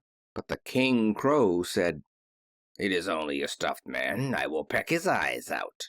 The King Crow flew at the Scarecrow, who caught it by the head and twisted its neck until it died. And then another crow flew at him, and the Scarecrow twisted its neck also. There were 40 crows, and 40 times the Scarecrow twisted a neck, until at last all were lying dead beside him. Then he called his companions to rise, and again they went upon their journey. When the Wicked Witch looked out again and saw all her crows lying in a heap, she got into a terrible rage and blew 3 times upon her silver whistle. Forthwith there was heard a great buzzing in the air, and a swarm of black bees came flying toward her. "Go to the strangers and sting them to death," commanded the witch, and the bees turned and flew rapidly until they came to where Dorothy and her friends were walking. But the Woodman had seen them coming, and the Scarecrow had decided what to do. "Take out my straw and scatter it over the little girl and the dog and the lion," he said to the Woodman, "and the bees cannot sting them." This the Woodman did, and as Dorothy lay close beside the lion and held Toto in her arms, the straw covered them entirely. The bees came and found no one but the Woodman to sting, so they flew at him and broke off all their stings against the tin without hurting the Woodman at all. And as bees cannot live when their stings are broken, that was the end of the black bees. and they lay scattered thick about the Woodman like little heaps of fine coal. Then Dorothy and the Lion got up, and the girl helped the Tin Woodman put the straw back into the Scarecrow again, until he was as good as ever, so they started upon their journey once more. The Wicked Witch was so angry when she saw her black bees in little heaps like fine coal that she stamped her foot and tore her hair and gnashed her teeth, and then she called a dozen of her slaves, who were the Winkies, and gave them sharp spears, telling them to go to the strangers and destroy them. The Winkies were not a brave people, but they had to do as they were told, so they marched away until they came near to Dorothy. Then the Lion gave a great roar and sprang toward them, and the poor Winkies were so frightened that they ran back as fast as they could. When they returned to the castle, the Wicked Witch beat them well with a strap and sent them back to their work, after which she sat down to think what she could do next. She could not understand how all her plans to destroy these strangers had failed. But she was a powerful witch as well as a wicked one, and she soon made up her mind how to act. There was in her cupboard a golden cap with a circle of diamonds and rubies running round it. This golden cap had a charm. Whoever owned it could call 3 times upon the winged monkeys, who would obey any order they were given. But no person could command these strange creatures more than 3 times. Twice already the Wicked Witch had used the charm of the cap. Once when she had made the Winkies her slaves, and set herself to rule over their country. The winged monkeys had helped her to do this. The second time was when she had fought against the great Oz himself and driven him out of the land of the West. The winged monkeys had also helped her in doing this. Only once more could she use this golden cap, for which reason she did not like to do so until all her other powers were exhausted. But now that her fierce wolves and her wild crows and her stinging bees were gone, and her slaves had been scared away by the cowardly Lion, she saw there was only one way left: to destroy Dorothy and her friends. So the Wicked Witch took the golden cap from her cupboard and placed it upon her head. Then she stood upon her left foot and said slowly, "Eep, peep, kaki." Next she stood upon her right foot and said, "Hilo, holo, hello." After this she stood upon both feet and cried in a loud voice, "Zizza, zooza, zik." Now the charm began to work. The sky was darkened, and a low rumbling sound was heard in the air. There was a rushing of many wings, a great chattering and laughing, and the sun came out of the dark sky to show the Wicked Witch surrounded by a crowd of monkeys, each with a pair of immense and powerful wings on his shoulders. One, much bigger than the others, seemed to be their leader. He flew close to the witch and said, "You have called us for the third and last time. What do you command?" Go to the strangers who are within my land and destroy them all, except the lion," said the Wicked Witch. "Bring that beast to me, for I have a mind to harness him like a horse and make him work." "Your commands shall be obeyed," said the leader. Then, with a great deal of chattering and noise, the winged monkeys flew away to the place where Dorothy and her friends were walking. Some of the monkeys seized the Tin Woodman and carried him through the air until they were over a country thickly covered with sharp rocks. Here they dropped the poor Woodman, who fell a great distance to the rocks, where he lay so battered and dented that he could neither move nor groan. Others of the monkeys caught the Scarecrow, and with their long fingers pulled all of the straw out of his clothes and head. They made his hat and boots and clothes into a small bundle and threw it into the top branches of a tall tree. The remaining monkeys threw pieces of stout rope around the Lion and wound many coils about his body and head and legs until he was unable to bite or scratch or struggle in any way. Then they lifted him up and flew away with him to the witch's castle, where he was placed in a small yard with a high iron fence around it, so that he could not escape. But Dorothy they did not harm at all. She stood with Toto in her arms, watching the sad fate of her comrades, and thinking it would soon be her turn. The leader of the winged monkeys flew up to her, his long hairy arms stretched out, and his ugly face grinning terribly. But he saw the mark of the Good Witch's kiss upon her forehead, and stopped short, motioning the others not to touch her. "We dare not harm this little girl," he said to them, "for she is protected by the power of good, and that is greater than the power of evil. All we can do is to carry her to the castle of the Wicked Witch and leave her there."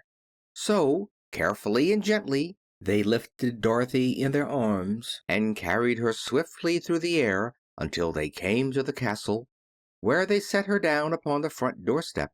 Then the leader said to the witch, "We have obeyed you as far as we were able. The Tin Woodman and the Scarecrow are destroyed, and the lion is tied up in your yard.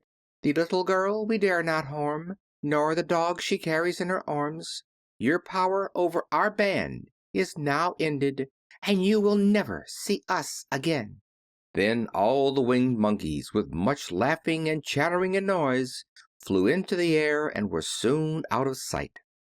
The Wicked Witch was both surprised and worried when she saw the mark on Dorothy's forehead, for she knew well that neither the winged monkeys nor she herself dare hurt the girl in any way. She looked down at Dorothy's feet, and seeing the silver shoes, began to tremble with fear, for she knew what a powerful charm belonged to them.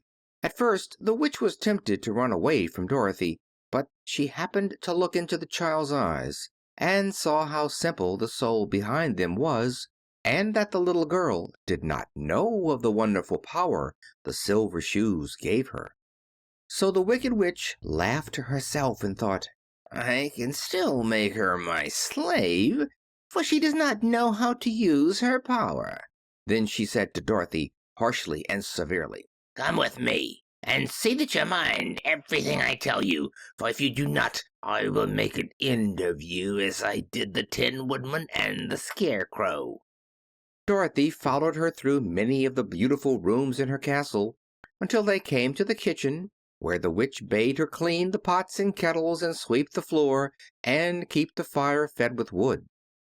Dorothy went to work meekly, with her mind made up to work as hard as she could, for she was glad the Wicked Witch had decided not to kill her. With Dorothy hard at work, the witch thought she could go into the courtyard and harness the Cowardly Lion like a horse. It would amuse her, she was sure, to make him draw her chariot wherever she wished to go to drive.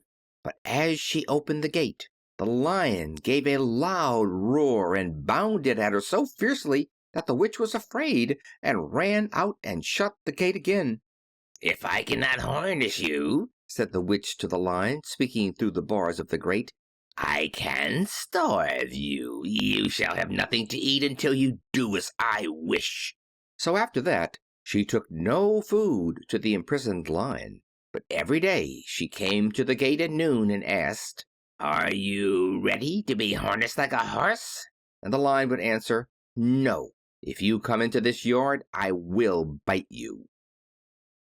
The reason the lion did not have to do as the witch wished was that every night, while the woman was asleep, Dorothy carried him food from the cupboard.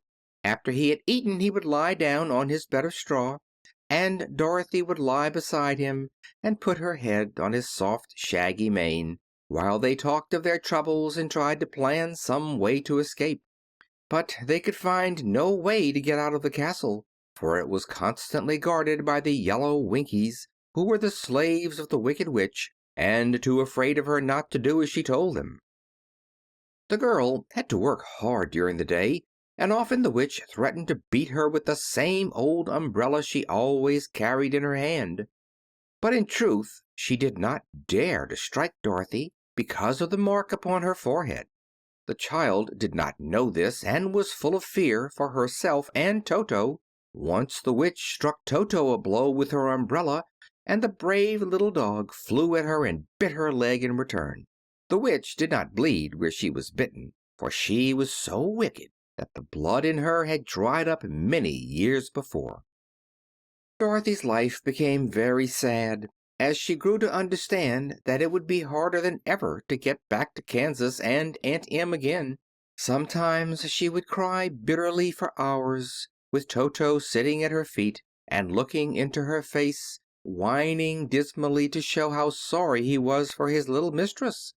Toto did not really care whether he was in Kansas or the Land of Oz, so long as Dorothy was with him, but he knew the little girl was unhappy, and that made him unhappy too.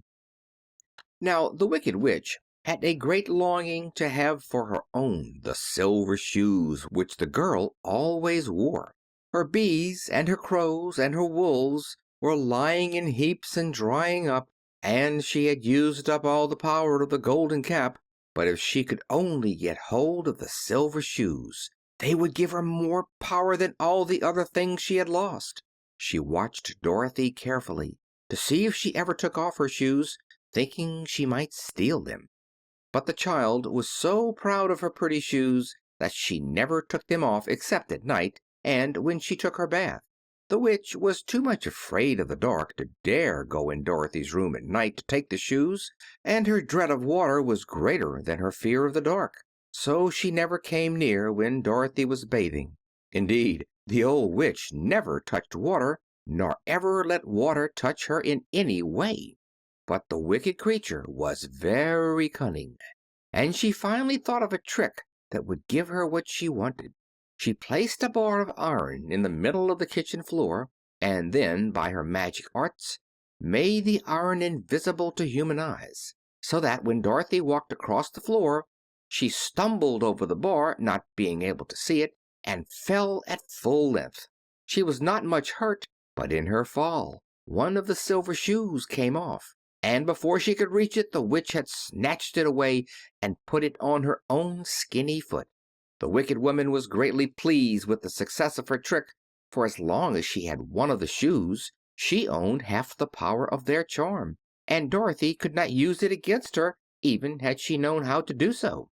The little girl, seeing she had lost one of her pretty shoes, grew angry and said to the witch, "Give me back my shoe." I will not, retorted the witch, for it is now my shoe and not yours. "You are a wicked creature," cried Dorothy. "You have no right to take my shoe from me." I shall keep it just the same, said the witch, laughing at her, and some day I shall get the other one from you too. This made Dorothy so very angry that she picked up the bucket of water that stood near and dashed it over the witch, wetting her from head to foot. Instantly the wicked woman gave a loud cry of fear, and then, as Dorothy looked at her in wonder, the witch began to shrink and fall away. "See what you have done," she screamed. "In a minute I shall melt away." "I am very sorry indeed," said Dorothy, who was truly frightened to see the witch actually melting away like brown sugar before her very eyes. "Didn't you know water would be the end of me?" asked the witch in a wailing, despairing voice. "Of course not," answered Dorothy. "How should I?" "Well, in a few minutes I shall be all melted, and you will have the castle to yourself. I have been wicked in my day, but I never thought a little girl like you would ever be able to melt me. And in my wicked deeds, look out, here I go." With these words, the witch fell down in a brown, melted, shapeless mass, and began to spread over the clean boards of the kitchen floor. Seeing that she was really melted away to nothing, Dorothy drew another bucket of water and threw it over the mess. She then swept it all out the door. After picking up the silver shoe, which was all that was left of the old woman, she cleaned and dried it with a cloth and put it on her foot again. Then, being at last free to do as she chose, she ran out to the courtyard to tell the Lion that the Wicked Witch of the West had come to an end and that they were no longer prisoners in a strange land. End of chapter 12. Chapter 13. The Rescue. The Cowardly Lion was much pleased to hear that the Wicked Witch had been melted by a bucket of water, and Dorothy at once unlocked the gate of his prison and set him free. They went in together to the castle, where Dorothy's first act was to call all the Winkies together and tell them that they were no longer slaves. There was great rejoicing among the yellow Winkies, for they had been made to work hard during many years for the Wicked Witch, who had always treated them with great cruelty. They kept this day as a holiday then and ever after, and spent the time in feasting and dancing. "If our friends, the Scarecrow and the Tin Woodman, were only with us," said the Lion, "I should be quite happy." "Don't you suppose we could rescue them?" asked the girl anxiously. "We can try," answered the Lion. So they called the yellow Winkies and asked them if they would help to rescue their friends, and the Winkies said that they would be delighted to do all in their power for Dorothy, who had set them free from bondage. So she chose a number of the Winkies who looked as if they knew the most, and they all started away. They traveled that day and part of the next until they came to the rocky plain where the Tin Woodman lay, all battered and bent. His axe was near him, but the blade was rusted and the handle broken off short. The Winkies lifted him tenderly in their arms and carried him back to the yellow castle again, Dorothy shedding a few tears by the way at the sad plight of her old friend, and the Lion looking sober and sorry. When they reached the castle, Dorothy said to the Winkies, "Are any of your people tinsmiths?"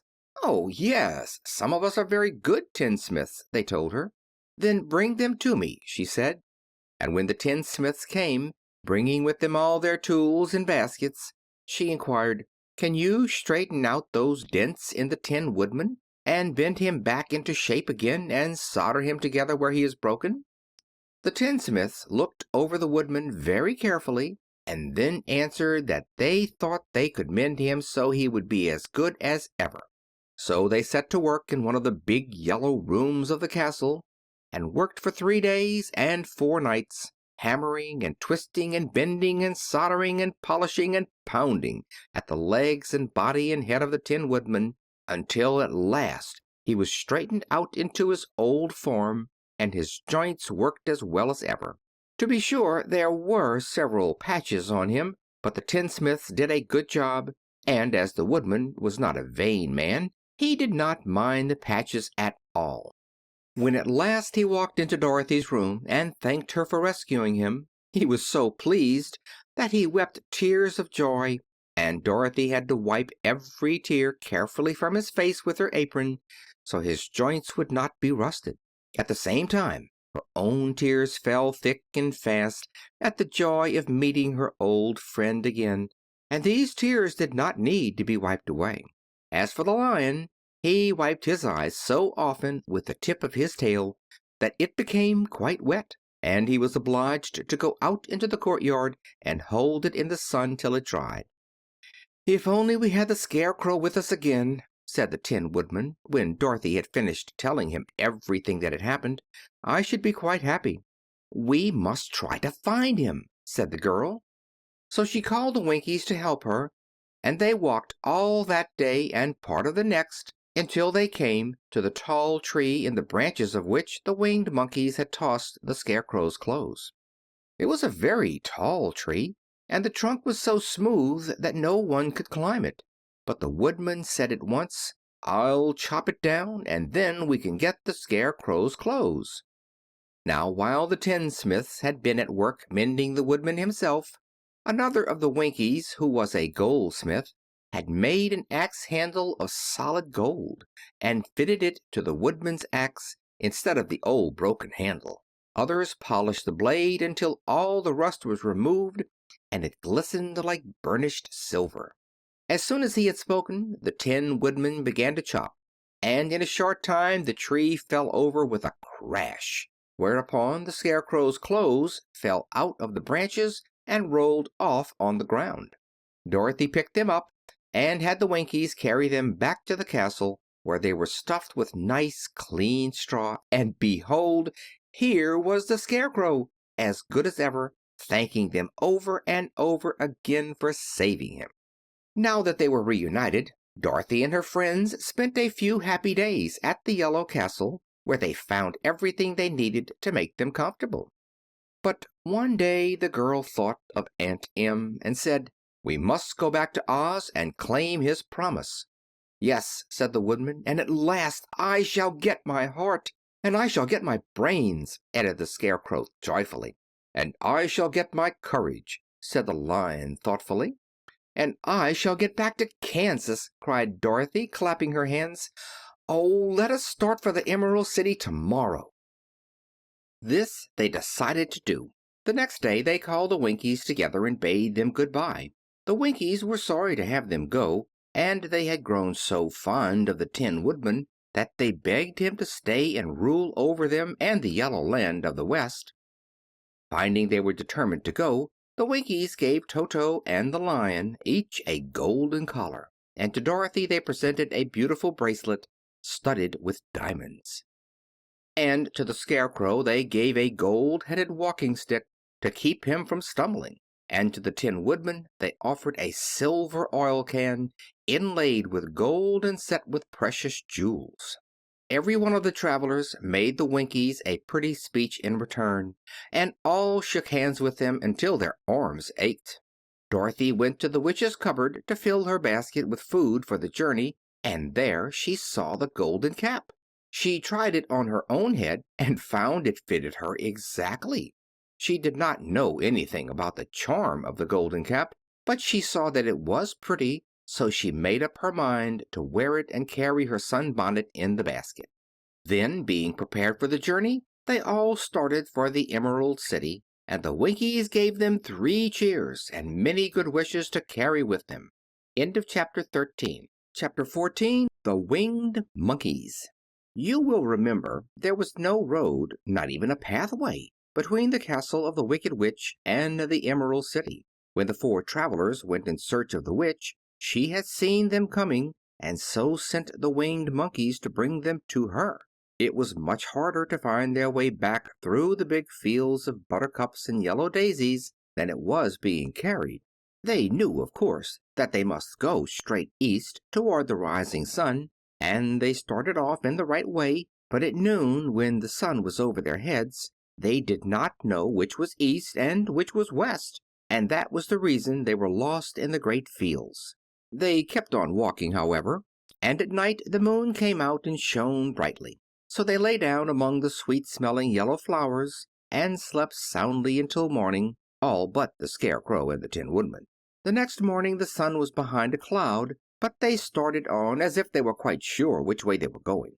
"If we walk far enough," said Dorothy, "I am sure we shall sometime come to some place." But day by day passed away, and they still saw nothing before them but the scarlet fields. The Scarecrow began to grumble a bit. "We have surely lost our way," he said, "and unless we find it again in time to reach the Emerald City, I shall never get my brains." "Nor I my heart," declared the Tin Woodman. "It seems to me I can scarcely wait till I get to Oz, and you must admit this is a very long journey." "You see," said the Cowardly Lion with a whimper, "I haven't the courage to keep tramping forever without getting anywhere at all." Then Dorothy lost heart. She sat down on the grass and looked at her companions, and they sat down and looked at her, and Toto found that for the first time in his life he was too tired to chase a butterfly that flew past his head. So he put out his tongue and panted, and looked at Dorothy as if to ask what they should do next. "Suppose we call the field mice," she suggested. "They could probably tell us the way to the Emerald City." "To be sure they could!" cried the Scarecrow. "Why didn't we think of that before?" Dorothy blew the little whistle she had always carried about her neck since the Queen of the Mice had given it to her. In a few minutes they heard the pattering of tiny feet, and many of the small gray mice came running up to her. Among them was the Queen herself, who asked in her squeaky little voice, "What can I do for my friends?" "We have lost our way," said Dorothy. "Can you tell us where the Emerald City is?" "Certainly," answered the queen, "but it is a great way off, for you have had it at your backs all this time." Then she noticed Dorothy's golden cap and said, "Why don't you use the charm of the cap and call the winged monkeys to you? They will carry you to the city of Oz in less than an hour." "I didn't know there was a charm," answered Dorothy in surprise. "What is it?" "It is written inside the golden cap," replied the Queen of the Mice. "but if you are going to call the winged monkeys, we must run away, for they are full of mischief and think it great fun to plague us." "Won't they hurt me?" asked the girl anxiously. "Oh, no, they must obey the wearer of the cap. Goodbye." And she scampered out of sight, with all the mice hurrying after her. Dorothy looked inside the golden cap and saw some words written upon the lining. These, she thought, must be the charm, so she read the directions carefully and put the cap upon her head. "Eep, peep, cack," she said, standing on her left foot. "What did you say?" asked the Scarecrow, who did not know what she was doing. "Hi-lo, ho-lo, hello," Dorothy went on, standing this time on her right foot. "Hello," replied the Tin Woodman calmly. "Zizzy, zoozy, zick," said Dorothy, who was now standing on both feet. This ended the saying of the charm, and they heard a great chattering and flapping of wings as the band of winged monkeys flew up to them. The king bowed low before Dorothy and asked, "What is your command?" "We wish to go to the Emerald City," said the child, "and we have lost our way." "We will carry you," replied the king, and no sooner had he spoken than two of the monkeys caught Dorothy in their arms and flew away with her. Others took the Scarecrow and the Woodman and the Lion, and one little monkey seized Toto and flew after them, although the dog tried hard to bite him. The Scarecrow and the Tin Woodman were rather frightened at first, for they remembered how badly the winged monkeys had treated them before, but they saw that no harm was intended, so they rode through the air quite cheerfully and had a fine time looking at the pretty gardens and woods far below them.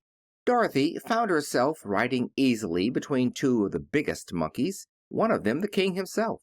They had made a chair of their hands and were careful not to hurt her. "Why do you have to obey the charm of the golden cap?" she asked.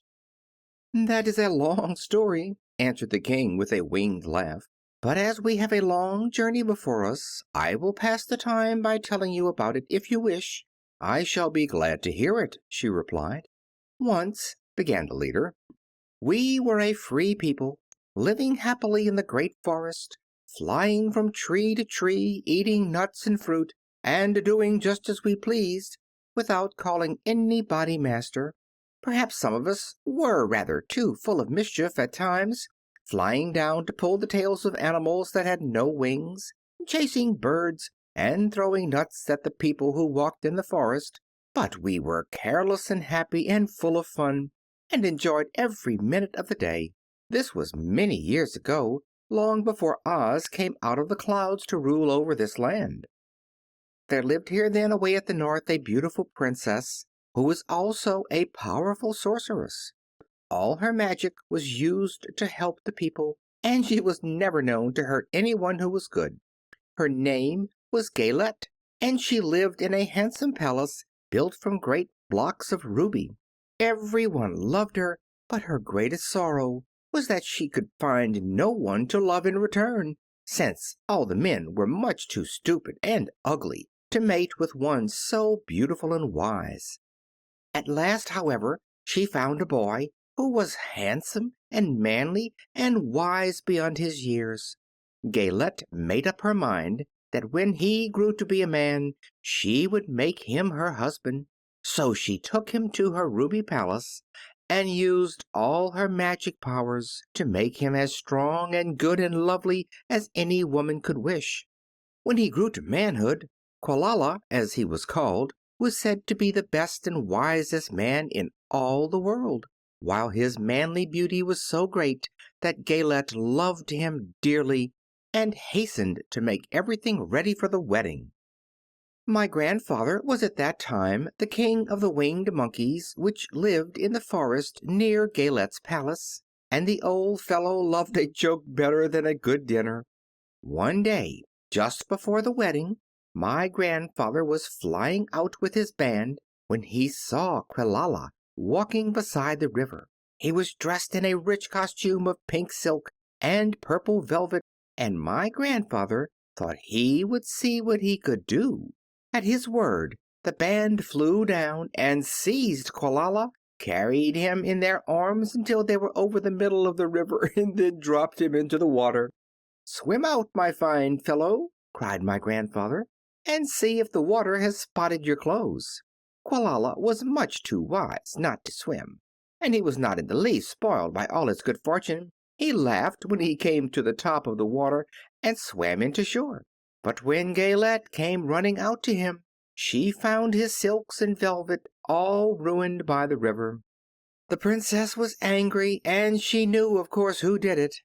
She had all the winged monkeys brought before her, and she said at first that their wings should be tied and they should be treated as they had treated Quelala, and dropped in the river.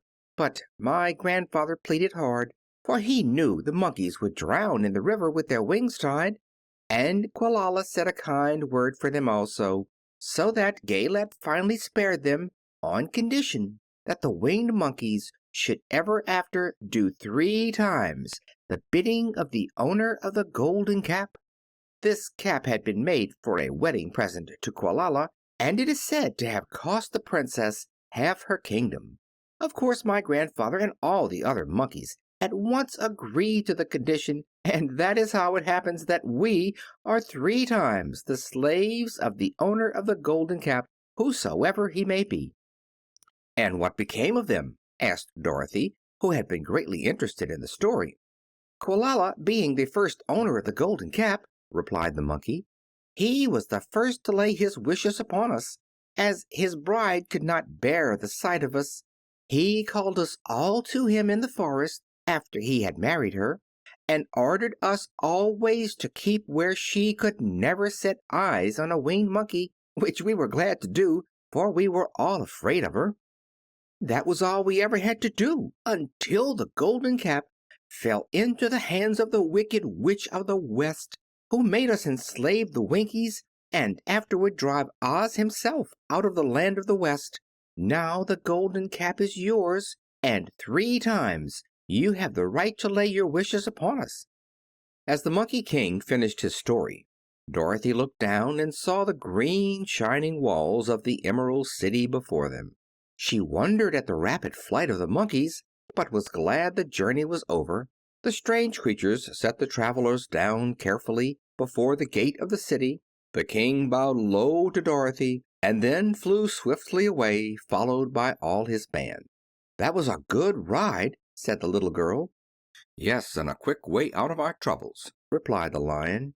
"How lucky it was you brought away that wonderful cap." End of chapter 14. Chapter 15. The Discovery of Oz the Terrible.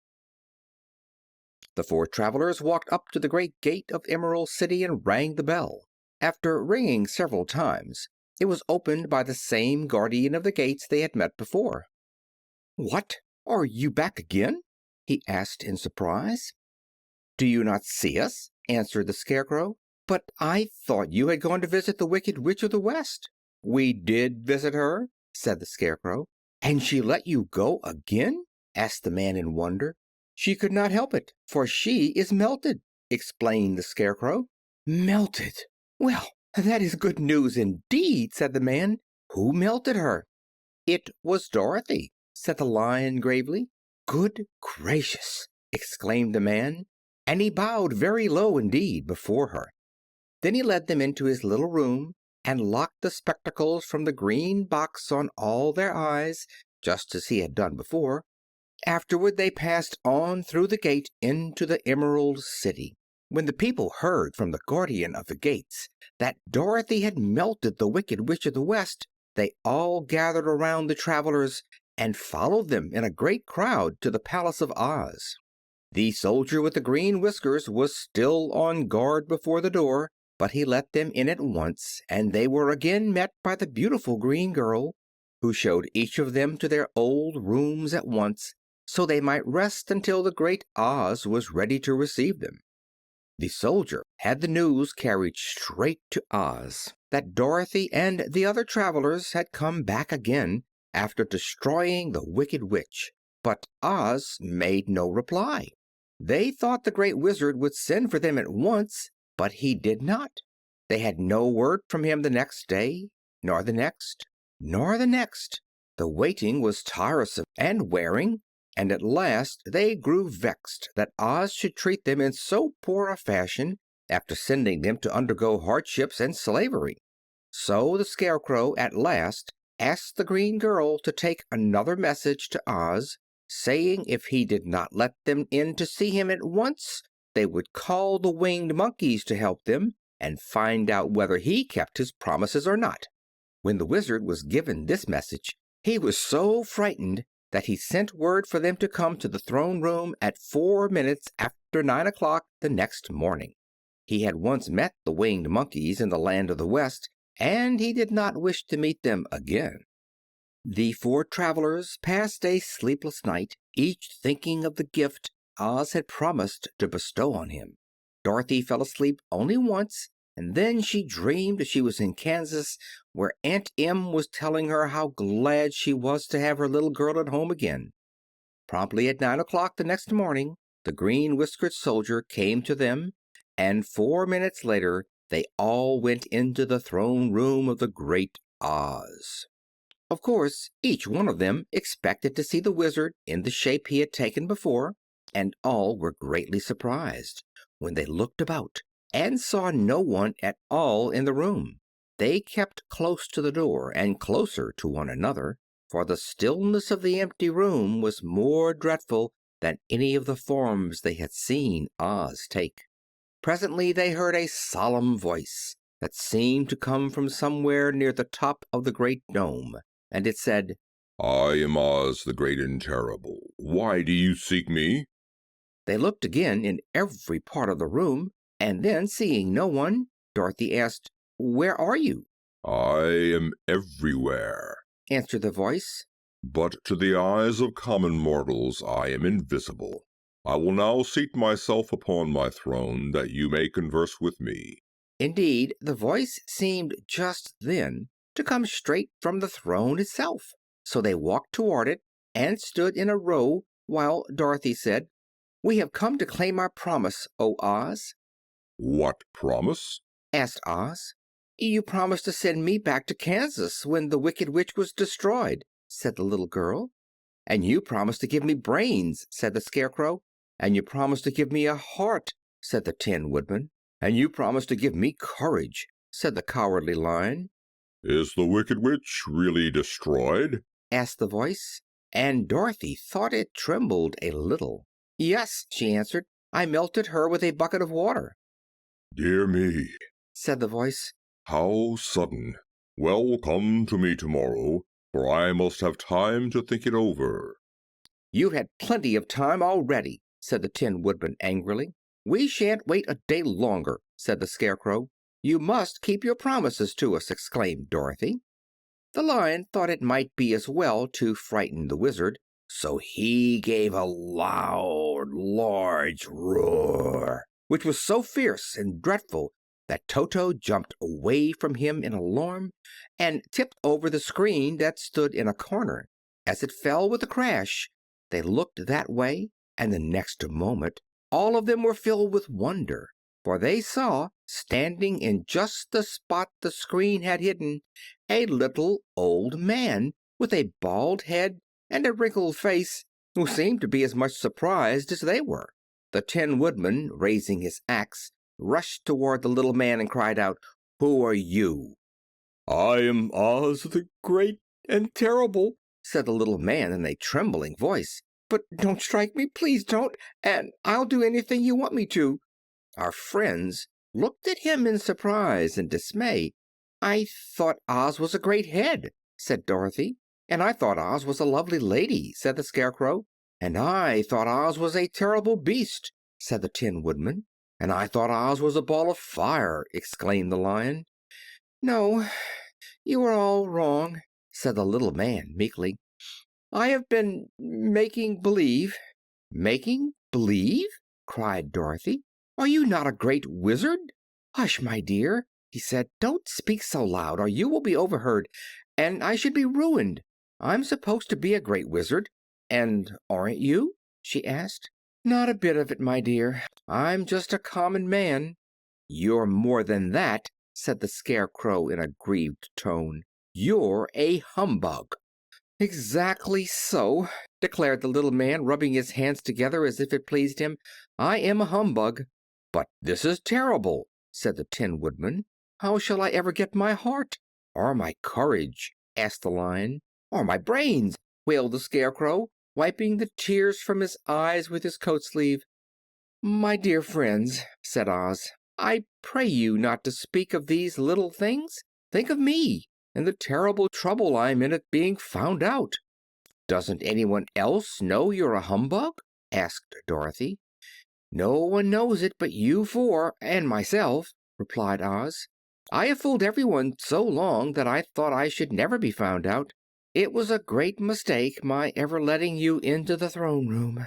Usually I will not see even my subjects, and so they believe I am something terrible."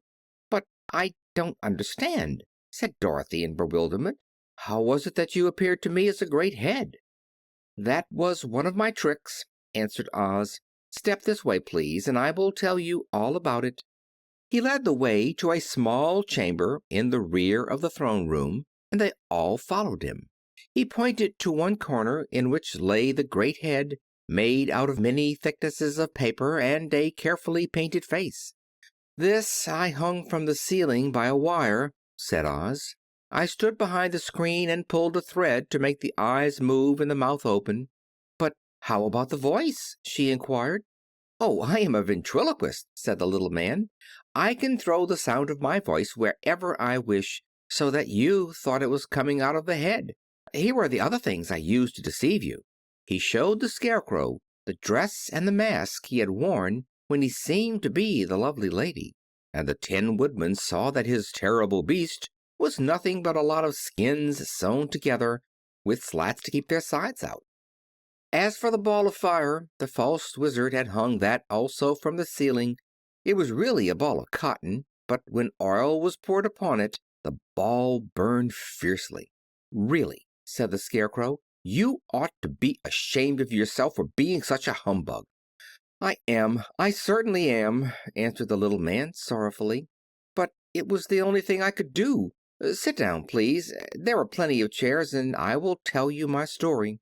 So they sat down and listened while he told the following tale. "I was born in Omaha." "Why, that isn't very far from Kansas," cried Dorothy. "No, but it's farther from here," he said, shaking his head at her sadly. "When I grew up I became a ventriloquist, and at that I was very well trained by a great master. I can imitate any kind of a bird or beast." Here he mewed so like a kitten that Toto pricked up his ears and looked everywhere to see where she was. "After a time," continued Oz, "I tired of that and became a balloonist." "What is that?" asked Dorothy. "A man who goes up in a balloon on circus day so as to draw a crowd of people together and get them to pay to see the circus." "Oh," she said, "I know. Well, one day I went up in a balloon, and the ropes got twisted so that I couldn't come down again. It went way up above the clouds, so far that a current of air struck it and carried it many, many miles away. For a day and a night I traveled through the air, and on the morning of the second day I awoke and found the balloon floating over a strange and beautiful country. It came down gradually, and I was not hurt a bit, but I found myself in the midst of a strange people who, seeing me come down from the clouds, thought I was a great wizard. Of course I let them think so, because they were afraid of me and promised to do anything I wished them to.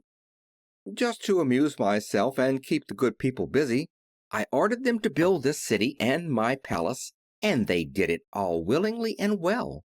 Then I thought, as the country was so green and beautiful, I would call it the Emerald City, and to make the name fit better, I put green spectacles on all the people so that everything they saw was green." "But isn't everything here green?" asked Dorothy. "No more than in any other city," explained Oz. "But when you wear green spectacles, why, of course, everything you see looks green to you. The Emerald City was built a great many years ago, for I was a young man when the balloon brought me here, and I am a very old man now. But my people have worn green glasses on their eyes so long that most of them think it really is an Emerald City. And it certainly is a beautiful place, abounding in jewels and precious metals, and every good thing that is needed to make one happy. I have been good to the people and they like me, but ever since this palace was built, I have shut myself up and would not see any of them. One of my greatest fears was the witches, for while I had no magical powers at all, I soon found out that the witches were really able to do wonderful things. There were 4 of them in this country, and they ruled the people who live in the north and south and east and west. Fortunately, the witches of the north and south were good, and I knew they would do me no harm. But the witches of the east and west were terribly wicked, and had they not thought I was more powerful than they themselves, they would surely have destroyed me. As it was, I lived in deadly fear of them for many years, so you can imagine how pleased I was when I heard your house had fallen on the wicked witch of the east. When you came to me I was willing to promise anything if you would only do away with the other witch, but now that you have melted her, I am ashamed to say that I cannot keep my promises." "I think you are a very bad man," said Dorothy. "Oh, no, my dear, I'm really a very good man, but I am a very bad wizard, I must admit." "Can't you give me brains?" asked the Scarecrow. "You don't need them. You are learning something every day. A baby has brains, but it doesn't know much. Experience is the only thing that brings knowledge, and the longer you are on Earth, the more experience you are sure to get." "That may all be true," said the Scarecrow, "but I shall be very unhappy unless you give me brains." The false Wizard looked at him carefully. "Well," he said with a sigh, "I'm not much of a magician, as I said, but if you will come to me tomorrow morning, I will stuff your head with brains. I cannot tell you how to use them, however. You must find that out for yourself." "Oh, thank you!" cried the Scarecrow. "I'll find a way to use them, never fear." "But how about my courage?" asked the Lion anxiously. "You have plenty of courage, I am sure," answered Oz. "All you need is confidence in yourself. There is no living thing that is not afraid when it faces danger. The true courage is in facing danger when you are afraid, and that kind of courage you have in plenty." "Perhaps I have, but I'm scared just the same," said the Lion. "I shall really be very unhappy unless you give me the sort of courage that makes one forget he is afraid." "Very well, I will give you that sort of courage tomorrow," replied Oz. "How about my heart?" asked the Tin Woodman. "Why, as for that," answered Oz, "I think you are wrong to want a heart. It makes most people unhappy. If you only knew it, you are in luck not to have a heart." "That must be a matter of opinion," said the Tin Woodman. "For my part, I will bear all the unhappiness without a murmur, if you will give me the heart." "Very well," answered Oz meekly. "Come to me tomorrow, and you shall have a heart.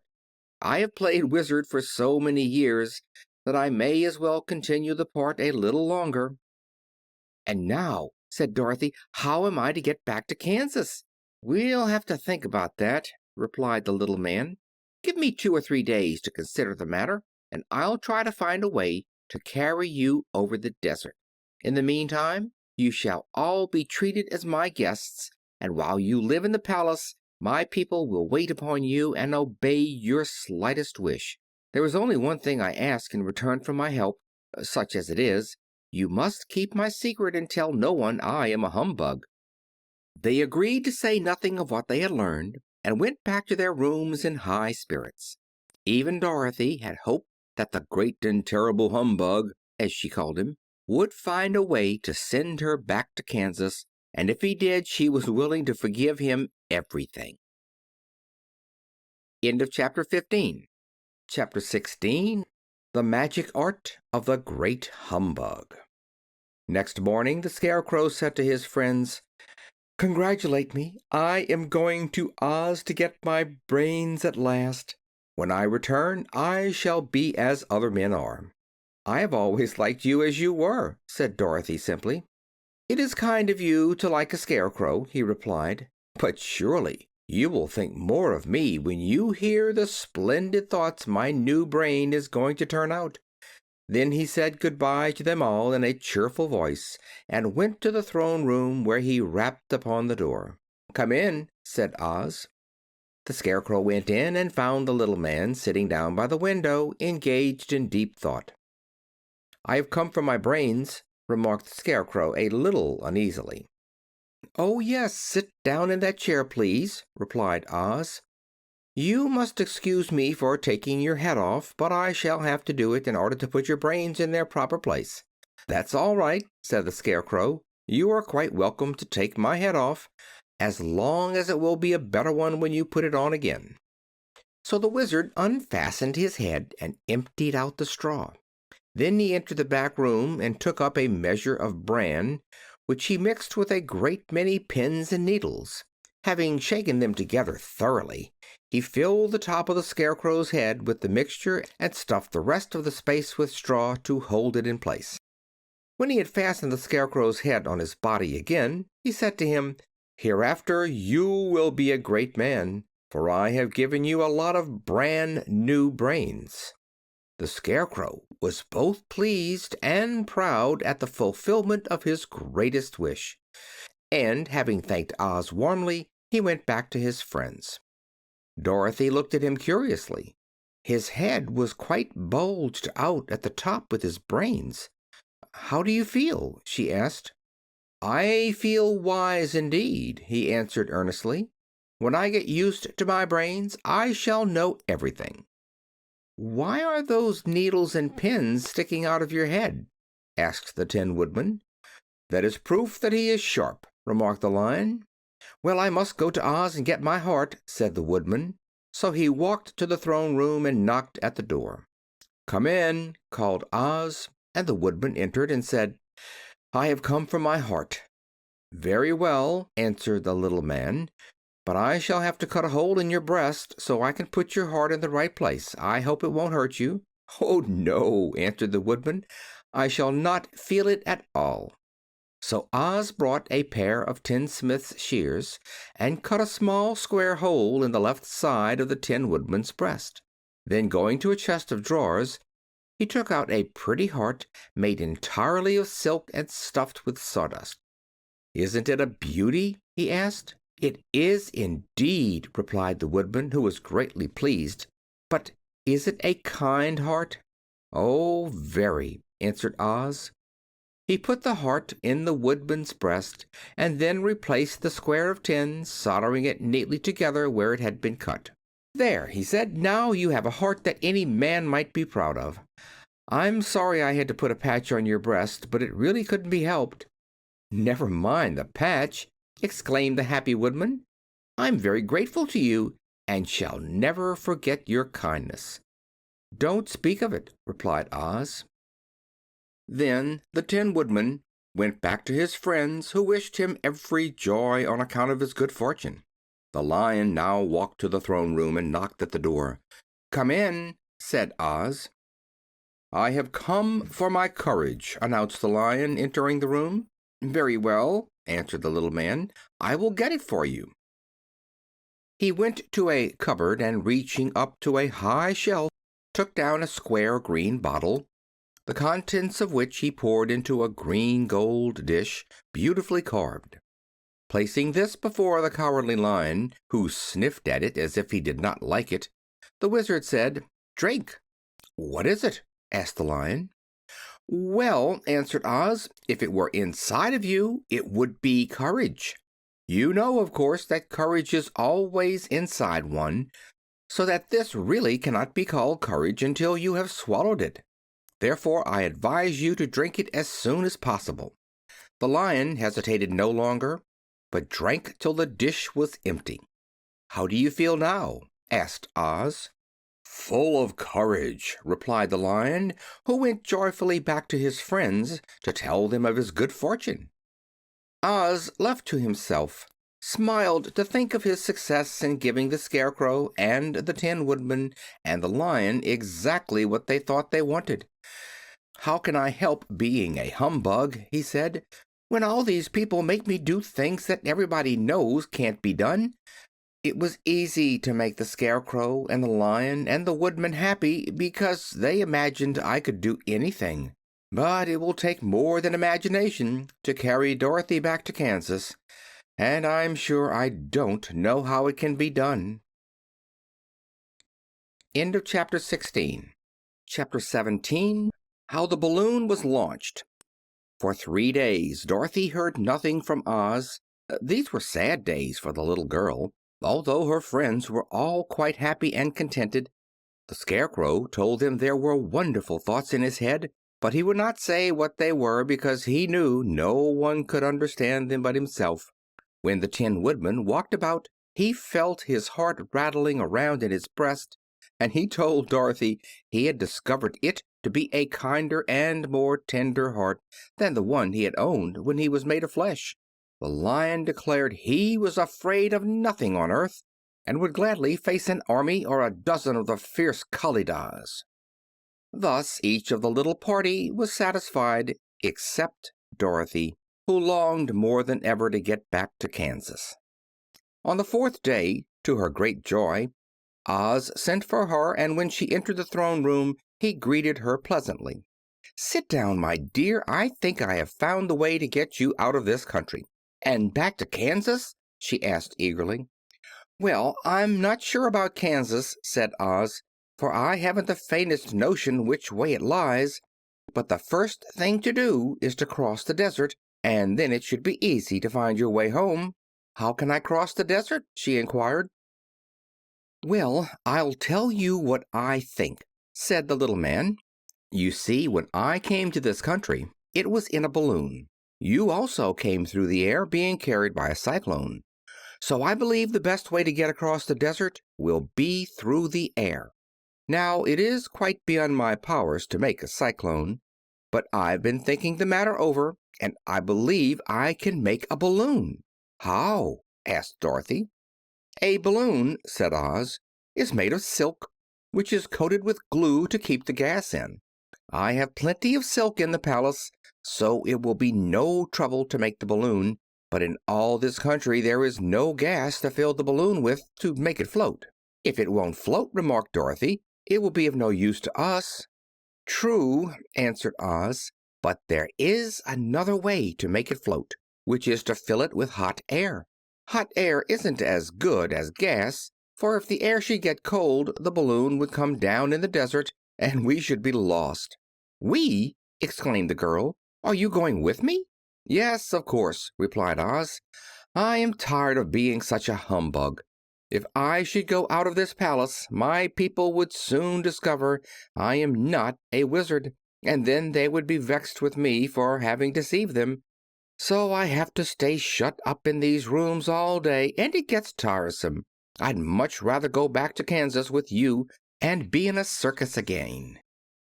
"I shall be glad to have your company," said Dorothy. "Thank you," he answered. "Now, if you will help me sew the silk together, we will begin to work on our balloon." So Dorothy took a needle and thread, and as fast as Oz cut the strips of silk into proper shape, the girls sewed them neatly together. First there was a strip of light green silk, then a strip of dark green, and then a strip of emerald green, for Oz had a fancy to make the balloon in different shades of the color about them. It took 3 days to sew all the strips together, but when it was finished they had a big bag of green silk more than 20 feet long. Then Oz painted it on the inside with a coat of thin glue to make it airtight, after which he announced that the balloon was ready. "But we must have a basket to ride in," he said. So he sent the soldier with the green whiskers for a big clothes basket which he fastened with many ropes to the bottom of the balloon. When it was all ready, Oz sent word to his people that he was going to make a visit to a great brother wizard who lived in the clouds. The news spread rapidly throughout the city, and everyone came to see the wonderful sight. Oz ordered the balloon carried out in front of the palace, and the people gazed upon it with much curiosity. The Tin Woodman had chopped a big pile of wood, and now he made a fire of it, and Oz held the bottom of the balloon over the fire so that the hot air that arose from it would be caught in the silken bag. Gradually the balloon swelled out and rose into the air until finally the basket just touched the ground. Then Oz got into the basket and said to all the people in a loud voice, "I am now going away to make a visit. While I am gone, the Scarecrow will rule over you. I command you to obey him as you would me." The balloon was by this time tugging hard at the rope that held it to the ground, for the air within it was hot, and this made it so much lighter in weight than the air without that it pulled hard to rise into the sky. "Come, Dorothy!" cried the Wizard. "Hurry up, or the balloon will fly away." "I can't find Toto anywhere," replied Dorothy, who did not wish to leave her little dog behind. Toto had run into the crowd to bark at a kitten, and Dorothy at last found him. She picked him up and ran towards the balloon. She was within a few steps of it, and Oz was holding out his hands to help her into the basket when crack went the ropes, and the balloon rose into the air without her. "Come back!" she screamed. "I want to go too." "I can't come back, my dear," called Oz from the basket. "Goodbye!" "Goodbye!" shouted everyone, and all eyes were turned upward to where the Wizard was riding in the basket, rising every moment farther and farther into the sky. And that was the last any of them ever saw of Oz the Wonderful Wizard, though he may have reached Omaha safely and may be there now for all we know. But the people remembered him lovingly and said to one another, "Oz was always our friend. When he was here, he built for us this beautiful Emerald City, and now he is gone he has left the wise Scarecrow to rule over us." Still, for many days they grieved over the loss of the wonderful Wizard and would not be comforted. End of chapter 17. Chapter 18. Away to the South. Dorothy wept bitterly at the passing of her hope to get home to Kansas again, but when she thought it all over, she was glad she had not gone up in a balloon, and she also felt sorry at losing Oz, and so did her companions. The Tin Woodman came to her and said, "Truly I should be ungrateful if I failed to mourn for the man who gave me my lovely heart. I should like to cry a little because Oz is gone, if you will kindly wipe away my tears so that I shall not rust." "With pleasure," she answered, and brought a towel at once. Then the Tin Woodman wept for several minutes, and she watched the tears carefully and wiped them away with the towel. When he had finished, he thanked her kindly and oiled himself thoroughly with his jeweled oil can to guard against mishap. The Scarecrow was now the ruler of the Emerald City, and although he was not a wizard, the people were proud of him. For, they said, there is not another city in all the world that is ruled by a stuffed man. And, so far as they knew, they were quite right. The morning after the balloon had gone up with Oz, the four travelers met in the throne room and talked matters over. The Scarecrow sat in the big throne, and the others stood respectfully before him. "We are not so unlucky," said the new ruler, "for this palace and the Emerald City belong to us, and we can do just as we please. When I remember that a short time ago I was up on a pole in a farmer's cornfield, and that now I am the ruler of this beautiful city, I am quite satisfied with my lot." "I also," said the Tin Woodman, "am well pleased with my new heart. And really that was the only thing I wished in all the world. For my part, I am content in knowing that I am as brave as any beast that ever lived, if not braver," said the Lion modestly. If Dorothy would only be contented to live in the Emerald City," continued the Scarecrow, "we might all be happy together." "But I don't want to live here," cried Dorothy. "I want to go to Kansas and live with Aunt Em and Uncle Henry." "Well, then, what can be done?" inquired the Woodman. The Scarecrow decided to think, and he thought so hard that the pins and needles began to stick out of his brains. Finally he said, "Why not call the winged monkeys and ask them to carry you over the desert?" "I never thought of that," said Dorothy joyfully. "It is just the thing. I'll go at once for the golden cap." When she brought it into the throne room she spoke the magic words, and soon the band of winged monkeys flew in through the open window and stood beside her. "This is the second time you have called us," said the Monkey King, bowing before the little girl. "What do you wish?" "I want you to fly with me to Kansas," said Dorothy. But the Monkey King shook his head. "That cannot be done," he said. "We belong to this country alone and cannot leave it. There has never been a winged monkey in Kansas yet, and I suppose there never will be, for they don't belong there. We shall be glad to serve you in any way in our power, but we cannot cross the desert. Goodbye." And with another bow the Monkey King spread his wings and flew away through the window, followed by all his band. Dorothy was ready to cry with disappointment. "I have wasted the charm of the golden cap to no purpose," she said, "for the winged monkeys cannot help me." "It is certainly too bad," said the tender-hearted Woodman. The Scarecrow was thinking again, and his head bulged out so horribly that Dorothy feared it would burst. "Let us call in the soldier with the green whiskers," he said, "and ask his advice."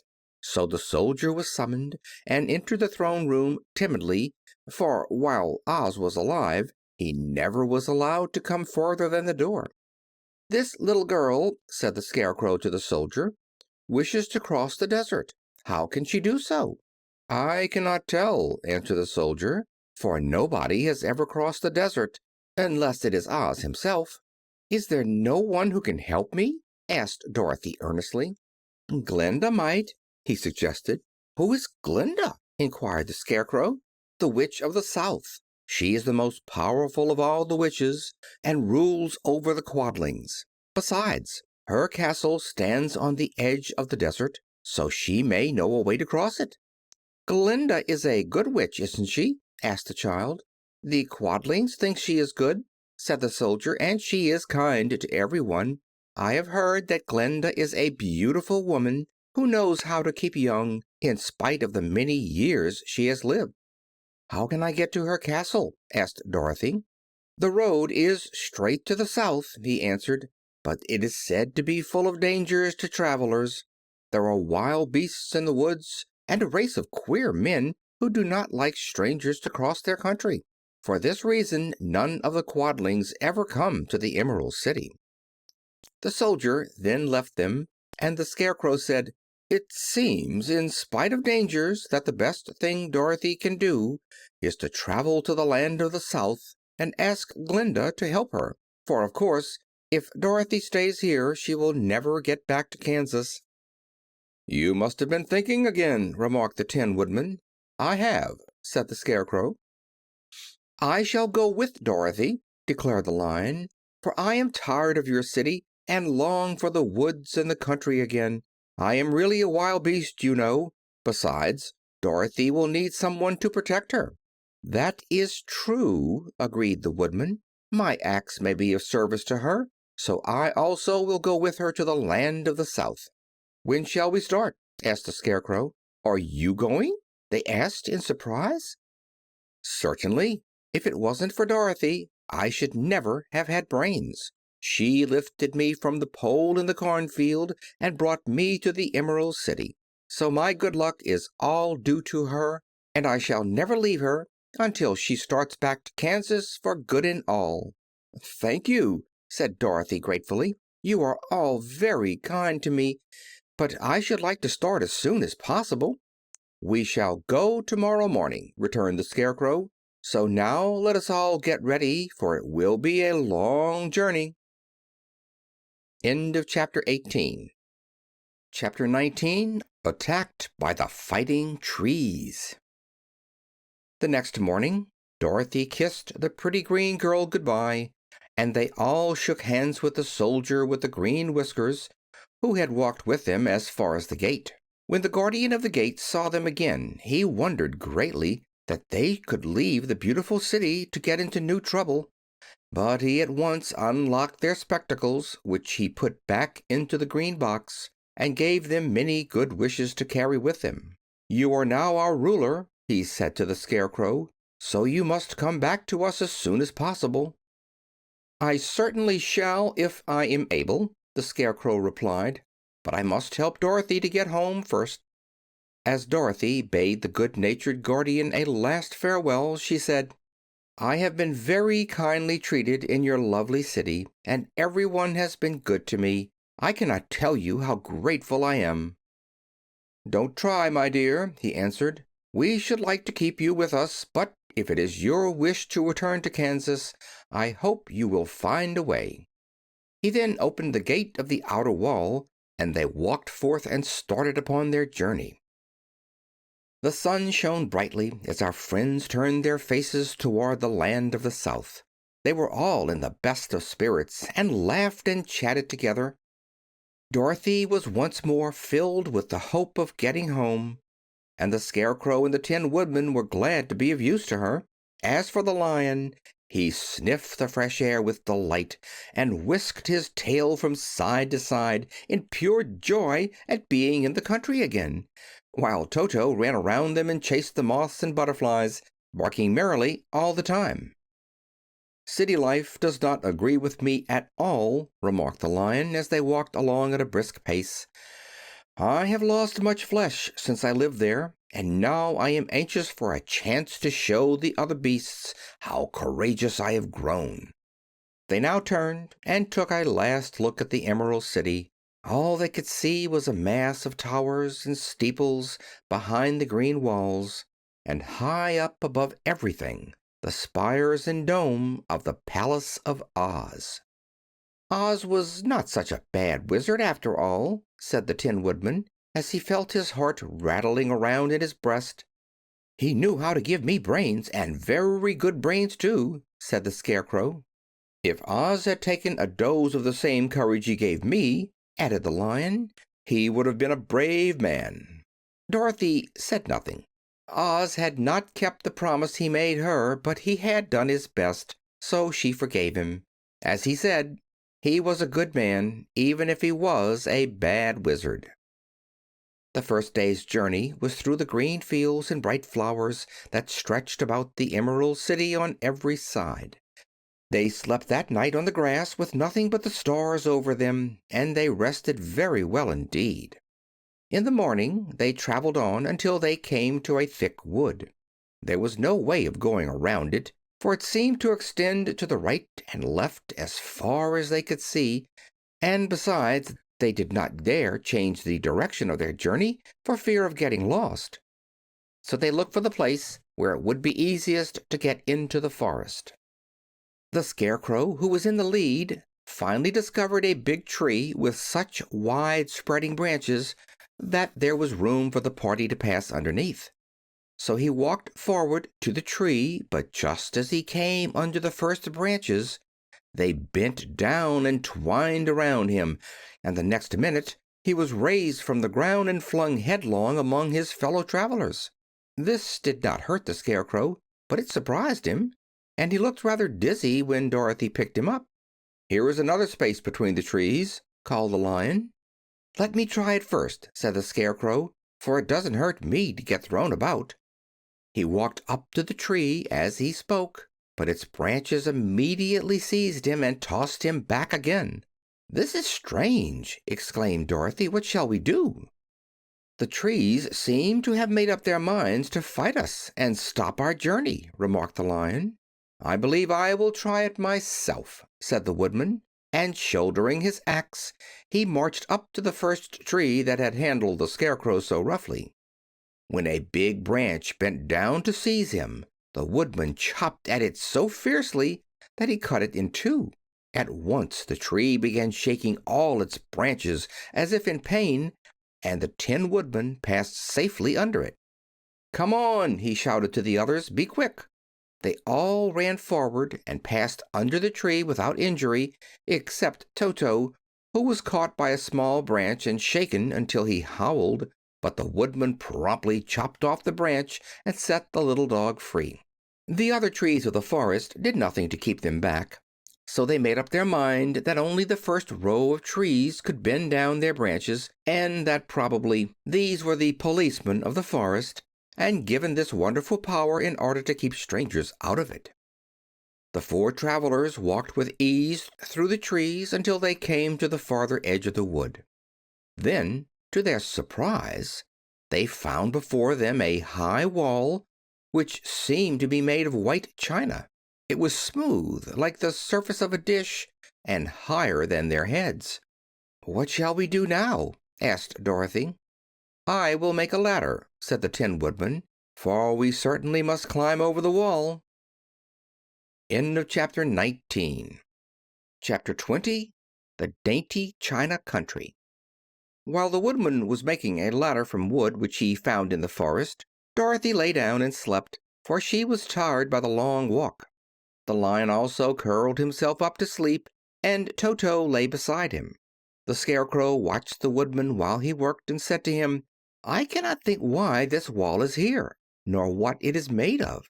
"Rest your brains and do not worry about the wall," replied the Woodman. "When we have climbed over it, we shall know what is on the other side."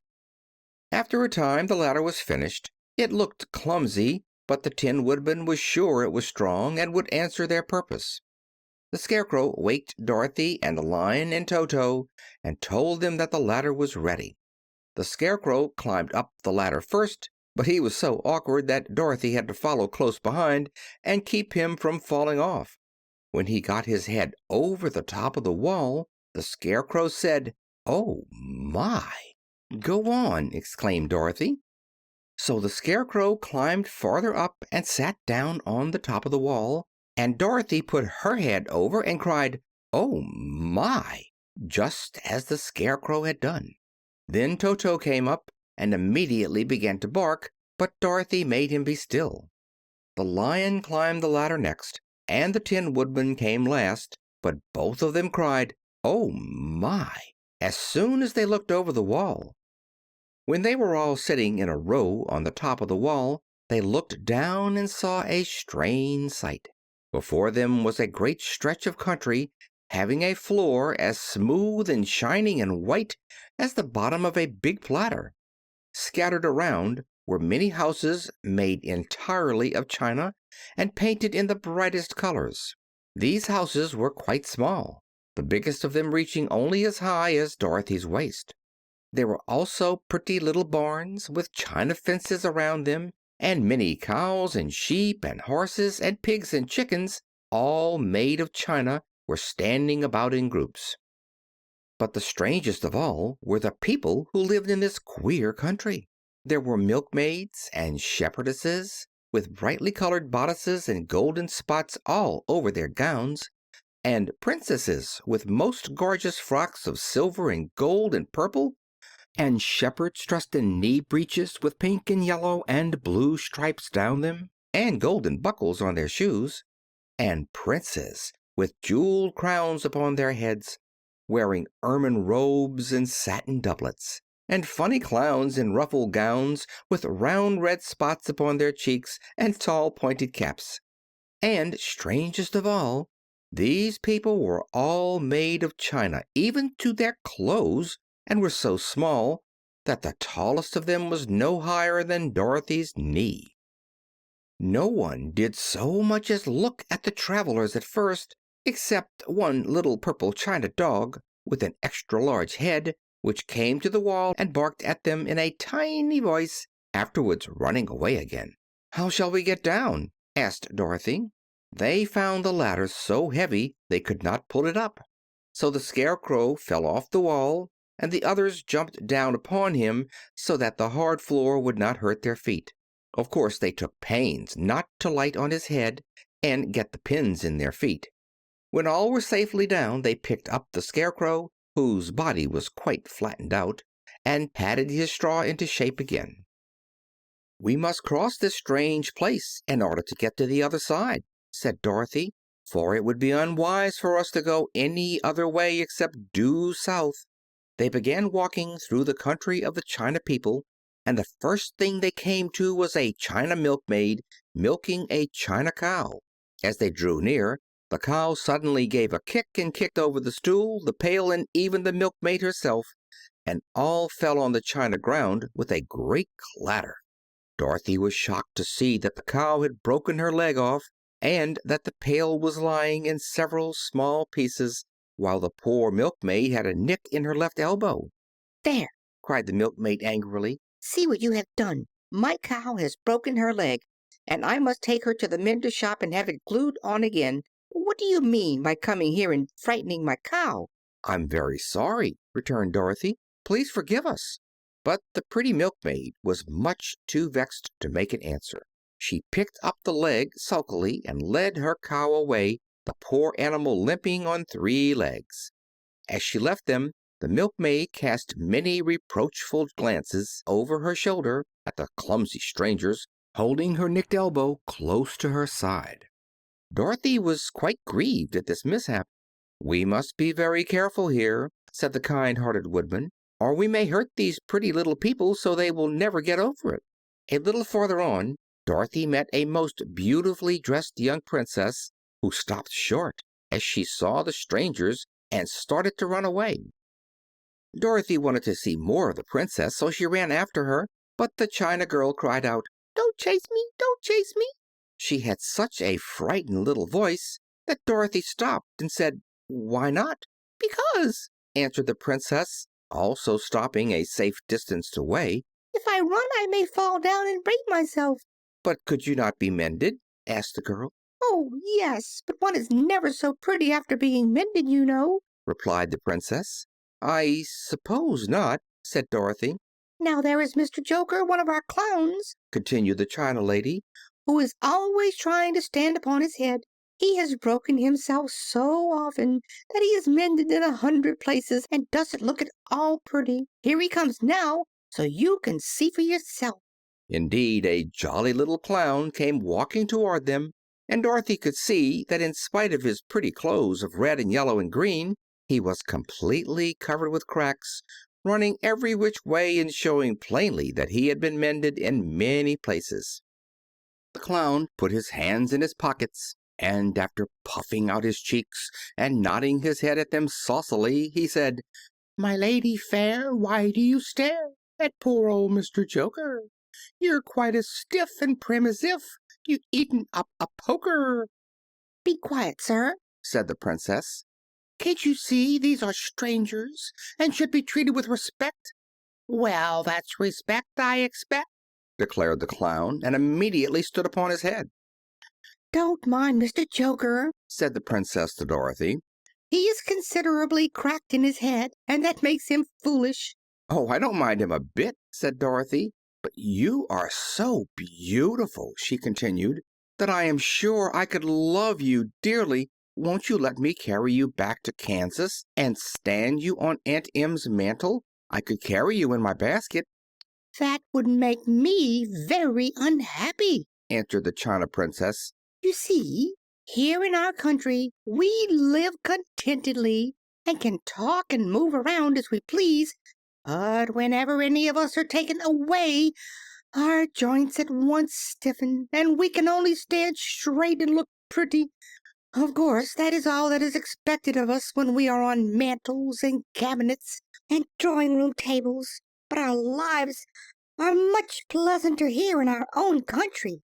"I would not make you unhappy for all the world," exclaimed Dorothy, "so I'll just say good-bye." "Goodbye," replied the princess. They walked carefully through the China country. The little animals and all the people scampered out of their way, fearing the strangers would break them, and after an hour or so the travelers reached the other side of the country and came to another China wall. It was not so high as the first, however, and by standing upon the lion's back they all managed to scramble to the top. Then the Lion gathered his legs under him and jumped on the wall, but just as he jumped, he upset a china church with his tail and smashed it all to pieces. "That was too bad," said Dorothy, "but really I think we were lucky in not doing these little people more harm than breaking a cow's leg and a church. They are all so brittle." "They are indeed," said the Scarecrow, "and I am thankful I am made of straw and cannot be easily damaged. There are worse things in the world than being a scarecrow." End of chapter 20. Chapter 21. The Lion becomes the king of beasts. After climbing down from the china wall, the travelers found themselves in a disagreeable country, full of bogs and marshes and covered with tall, rank grass. It was difficult to walk without falling into muddy holes, for the grass was so thick that it hid them from sight. However, by carefully picking their way, they got safely along until they reached solid ground. But here the country seemed wilder than ever, and after a long and tiresome walk through the underbrush, they entered another forest where the trees were bigger and older than any they had ever seen. "This forest is perfectly delightful," declared the Lion, looking around him with joy. "Never have I seen a more beautiful place." "It seems gloomy," said the Scarecrow. "Not a bit of it," answered the Lion. "I should like to live here all my life. See how soft the dried leaves are under your feet, and how rich and green the moss is that clings to these old trees. Surely no wild beast could wish a pleasanter home." "Perhaps there are wild beasts in the forest now," said Dorothy. "I suppose there are," returned the Lion, "but I do not see any of them about." They walked through the forest until it became too dark to go any farther. Dorothy and Toto and the Lion lay down to sleep, while the Woodman and the Scarecrow kept watch over them as usual. When morning came, they started again.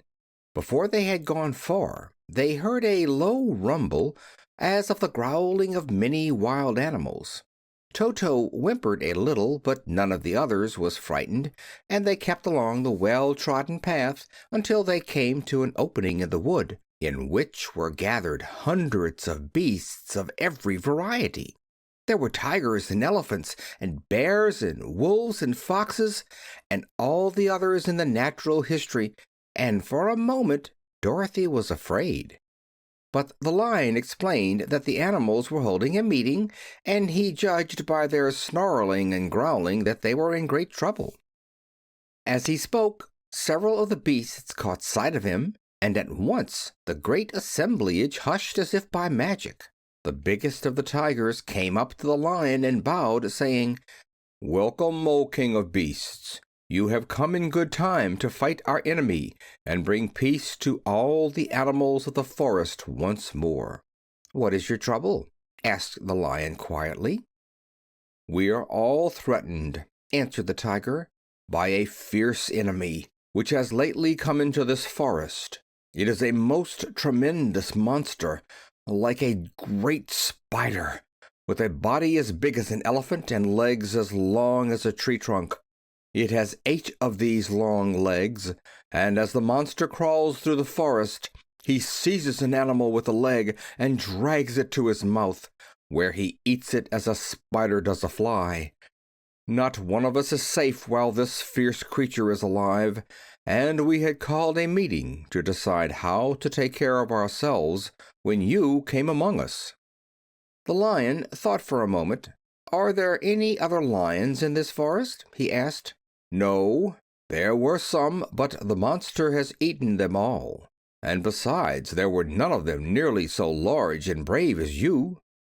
If I put an end to your enemy, will you bow down to me and obey me as king of the forest?" inquired the Lion.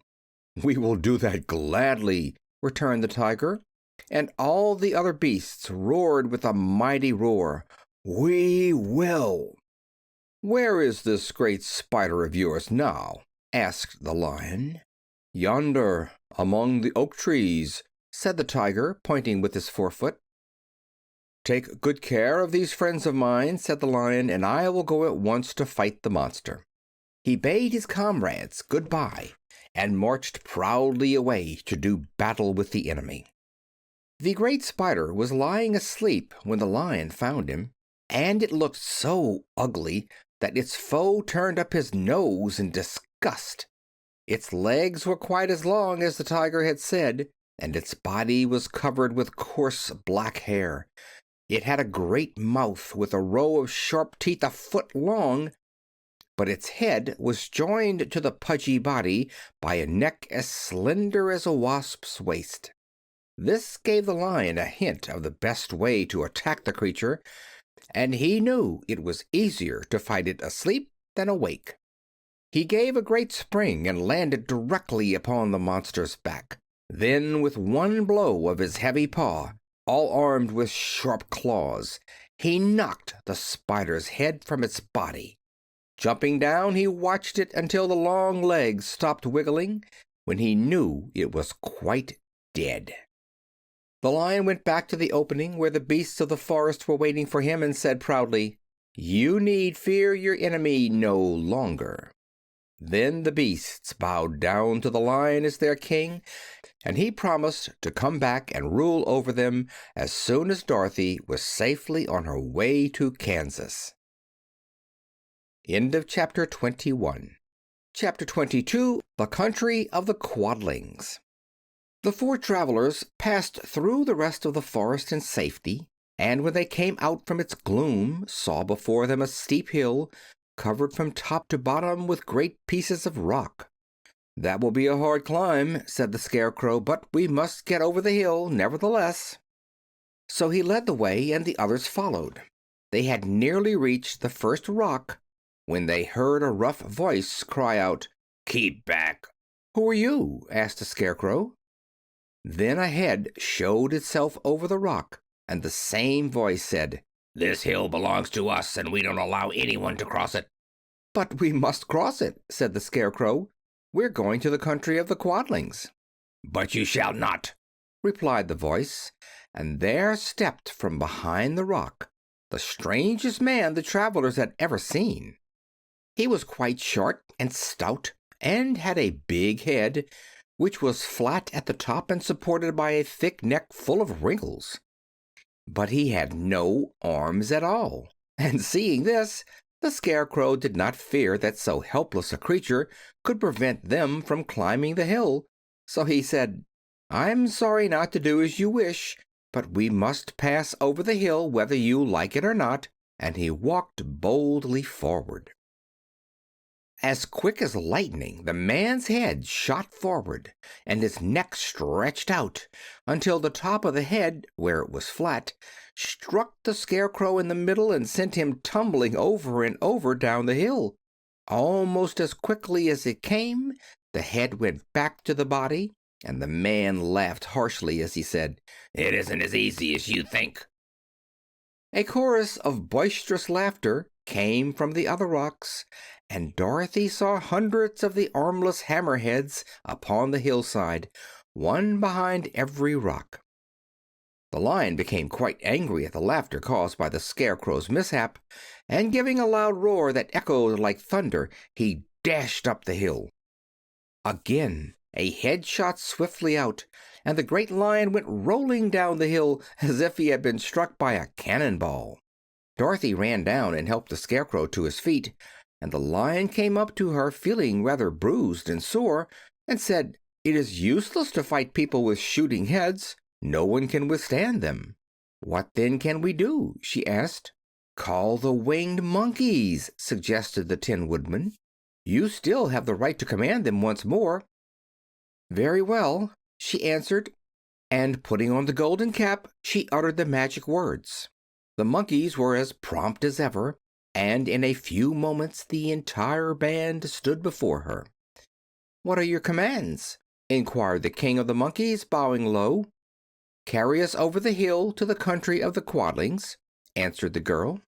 "It shall be done," said the King, and at once the winged monkeys caught the four travelers and Toto up in their arms and flew away with them. As they passed over the hill, the hammerheads yelled with vexation and shot their heads high in the air, but they could not reach the winged monkeys, which carried Dorothy and her comrades safely over the hill and set them down in the beautiful country of the Quadlings. "This is the last time you can summon us," said the leader to Dorothy. "So goodbye and good luck to you." "Goodbye and thank you very much," returned the girl, and the monkeys rose into the air and were out of sight in a twinkling. The country of the Quadlings seemed rich and happy. There was field upon field of ripening grain, with well-paved roads running between, and pretty rippling brooks with strong bridges across them. The fences and houses and bridges were all painted bright red, just as they had been painted yellow in the country of the Winkies and blue in the country of the Munchkins. The Quadlings themselves, who were short and fat and looked chubby and good-natured, were dressed all in red, which showed bright against the green grass and the yellowing grain. The monkeys had set them down near a farmhouse, and the four travelers walked up to it and knocked at the door. It was opened by the farmer's wife, and when Dorothy asked for something to eat, the woman gave them all a good dinner, with 3 kinds of cake and 4 kinds of cookies and a bowl of milk for Toto. "How far is it to the castle of Glinda?" asked the child. "It is not a great way," answered the farmer's wife. "Take the road to the south, and you will soon reach it." Thanking the good woman, they started afresh and walked by the fields and across the pretty bridges until they saw before them a very beautiful castle.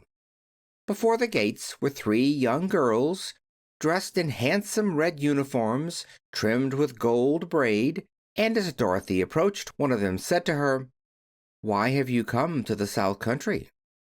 "To see the good witch who rules here," she answered. "Will you take me to her?" "Let me have your name, and I will ask Glinda if she will receive you." They told who they were, and the girl soldier went into the castle. After a few moments she came back to say that Dorothy and the others were to be admitted at once. End of Chapter 22. Chapter 23. Glinda the Good Witch grants Dorothy's wish. Before they went to see Glinda, however, they were taken to a room of the castle where Dorothy washed her face and combed her hair, and the lion shook the dust out of his mane, and the Scarecrow patted himself into his best shape, and the Woodman polished his tin and oiled his joints. When they were all quite presentable, they followed the soldier girl into a big room where the witch Glinda sat upon a throne of rubies. She was both beautiful and young to their eyes. Her hair was a rich red in color and fell in flowing ringlets over her shoulders. Her dress was pure white, but her eyes were blue, and they looked kindly upon the little girl. "What can I do for you, my child?" she asked. Dorothy told the witch all her story, how the cyclone had brought her to the land of Oz, how she had found her companions, and of the wonderful adventures they had met with. "My greatest wish now," she added, "is to get back to Kansas, for Aunt Em will surely think something dreadful has happened to me, and that will make her put on mourning, and unless the crops are better this year than they were last, I am sure Uncle Henry cannot afford it." Glinda leaned forward and kissed the sweet, upturned face of the loving little girl. "Bless your dear heart," she said. "I am sure I can tell you of a way to get back to Kansas." Then she added, "But if I do, you must give me the golden cap." "Willingly!" exclaimed Dorothy. "Indeed, it is of no use to me now, and when you have it, you can command the winged monkeys 3 times. And I think I shall need their services just those 3 times," answered Glinda, smiling. Dorothy then gave her the golden cap, and the witch said to the Scarecrow, "What will you do when Dorothy has left us?" "I will return to the Emerald City," he replied, "for Oz has made me its ruler, and the people like me. The only thing that worries me is how to cross the Hill of the Hammerheads." By means of the golden cap, I shall command the winged monkeys to carry you to the gates of the Emerald City," said Glinda, "for it would be a shame to deprive the people of so wonderful a ruler." "Am I really wonderful?" asked the Scarecrow. "You are unusual," replied Glinda. Turning to the Tin Woodman, she asked, "What will become of you when Dorothy leaves this country?" He leaned on his axe and thought a moment. Then he said, "The Winkies were very kind to me and wanted me to rule over them after the Wicked Witch died. I am fond of the Winkies, and if I could get back to the country of the West, I should like nothing better than to rule over them forever." "My second command to the winged monkeys," said Glinda, "will be that they carry you safely to the land of the Winkies. Your brain may not be so large to look at as that of the Scarecrow, but you are really brighter than he is, when you are well polished. And I am sure you will rule the Winkies wisely and well." Then the witch looked at the big shaggy lion and asked, "When Dorothy has returned to her own home, what will become of you?" "Over the hill of the Hammerheads," he answered, "lies a grand old forest, and all the beasts that live there have made me their king. If I could only get back to this forest, I would pass my life very happily there." "My third command to the winged monkeys," said Glinda, "shall be to carry you to your forest. Then, having used up the powers of the golden cap, I shall give it to the King of the Monkeys, that he and his band may thereafter be free forevermore." The Scarecrow and the Tin Woodman and the Lion now thanked the Good Witch earnestly for her kindness, and Dorothy exclaimed, "You are certainly as good as you are beautiful, but you have not yet told me how to get back to Kansas." "Your silver shoes will carry you over the desert," replied Glinda. "If you had known their power, you could have gone back to your Aunt Em the very first day you came to this country." "But then I should not have had my wonderful brains," cried the Scarecrow. "I might have passed my whole life in the farmer's cornfield." "And I should not have had my lovely heart," said the Tin Woodman. "I might have stood and rusted in the forest till the end of the world." "And I should have lived a coward forever," declared the Lion, "and no beast in all the forest would have had a good word to say to me." "That is all true," said Dorothy, "and I am glad I was of use to these good friends. But now that each of them has had what he most desired, and each is happy in having a kingdom to rule besides, I think I should like to go back to Kansas." "The silver shoes," said the Good Witch, "have wonderful powers, and one of the most curious things about them is that they can carry you to any place in the world in 3 steps, and each step will be made in the wink of an eye. All you have to do is to knock the heels together 3 times and command the shoes to carry you wherever you wish to go." "If that is so," said the child joyfully, "I will ask them to carry me back to Kansas at once." She threw her arms around the lion's neck and kissed him, patting his big head tenderly. Then she kissed the Tin Woodman, who was weeping in a way most dangerous to his joints. But she hugged the soft, stuffed body of the Scarecrow in her arms instead of kissing his painted face, and found she was crying herself at this sorrowful parting from her loving comrades. Glinda the Good stepped down from her ruby throne to give the little girl a good-bye kiss, and Dorothy thanked her for all the kindness she had shown to her friends and herself. Dorothy now took Toto up solemnly in her arms, and having said one last good-bye, she clapped the heels of her shoes together 3 times, saying, "Take me home to Aunt Em." Instantly she was whirling through the air so swiftly that all she could see or feel was the wind whistling past her ears. The silver shoes took but 3 steps, and then she stopped so suddenly that she rolled over upon the grass several times before she knew where she was. At length, however, she sat up and looked about her.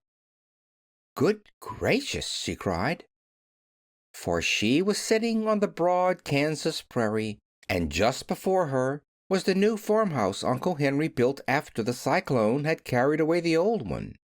Uncle Henry was milking the cows in the barnyard, and Toto had jumped out of her arms and was running toward the barn, barking furiously. Dorothy stood up and found she was in her stocking feet, for the silver shoes had fallen off in her flight through the air and were lost forever in the desert. End of chapter 23. Chapter 24, Home Again. Aunt Em had just come out of the house to water the cabbages when she looked up and saw Dorothy running toward her. "My darling child!" she cried, folding the little girl in her arms and covering her face with kisses. "Where in the world did you come from?" "From the land of Oz," said Dorothy gravely. "And here is Toto, too. And oh, Aunt Em, I'm so glad to be home again." End of chapter 24. End of The Wonderful Wizard of Oz.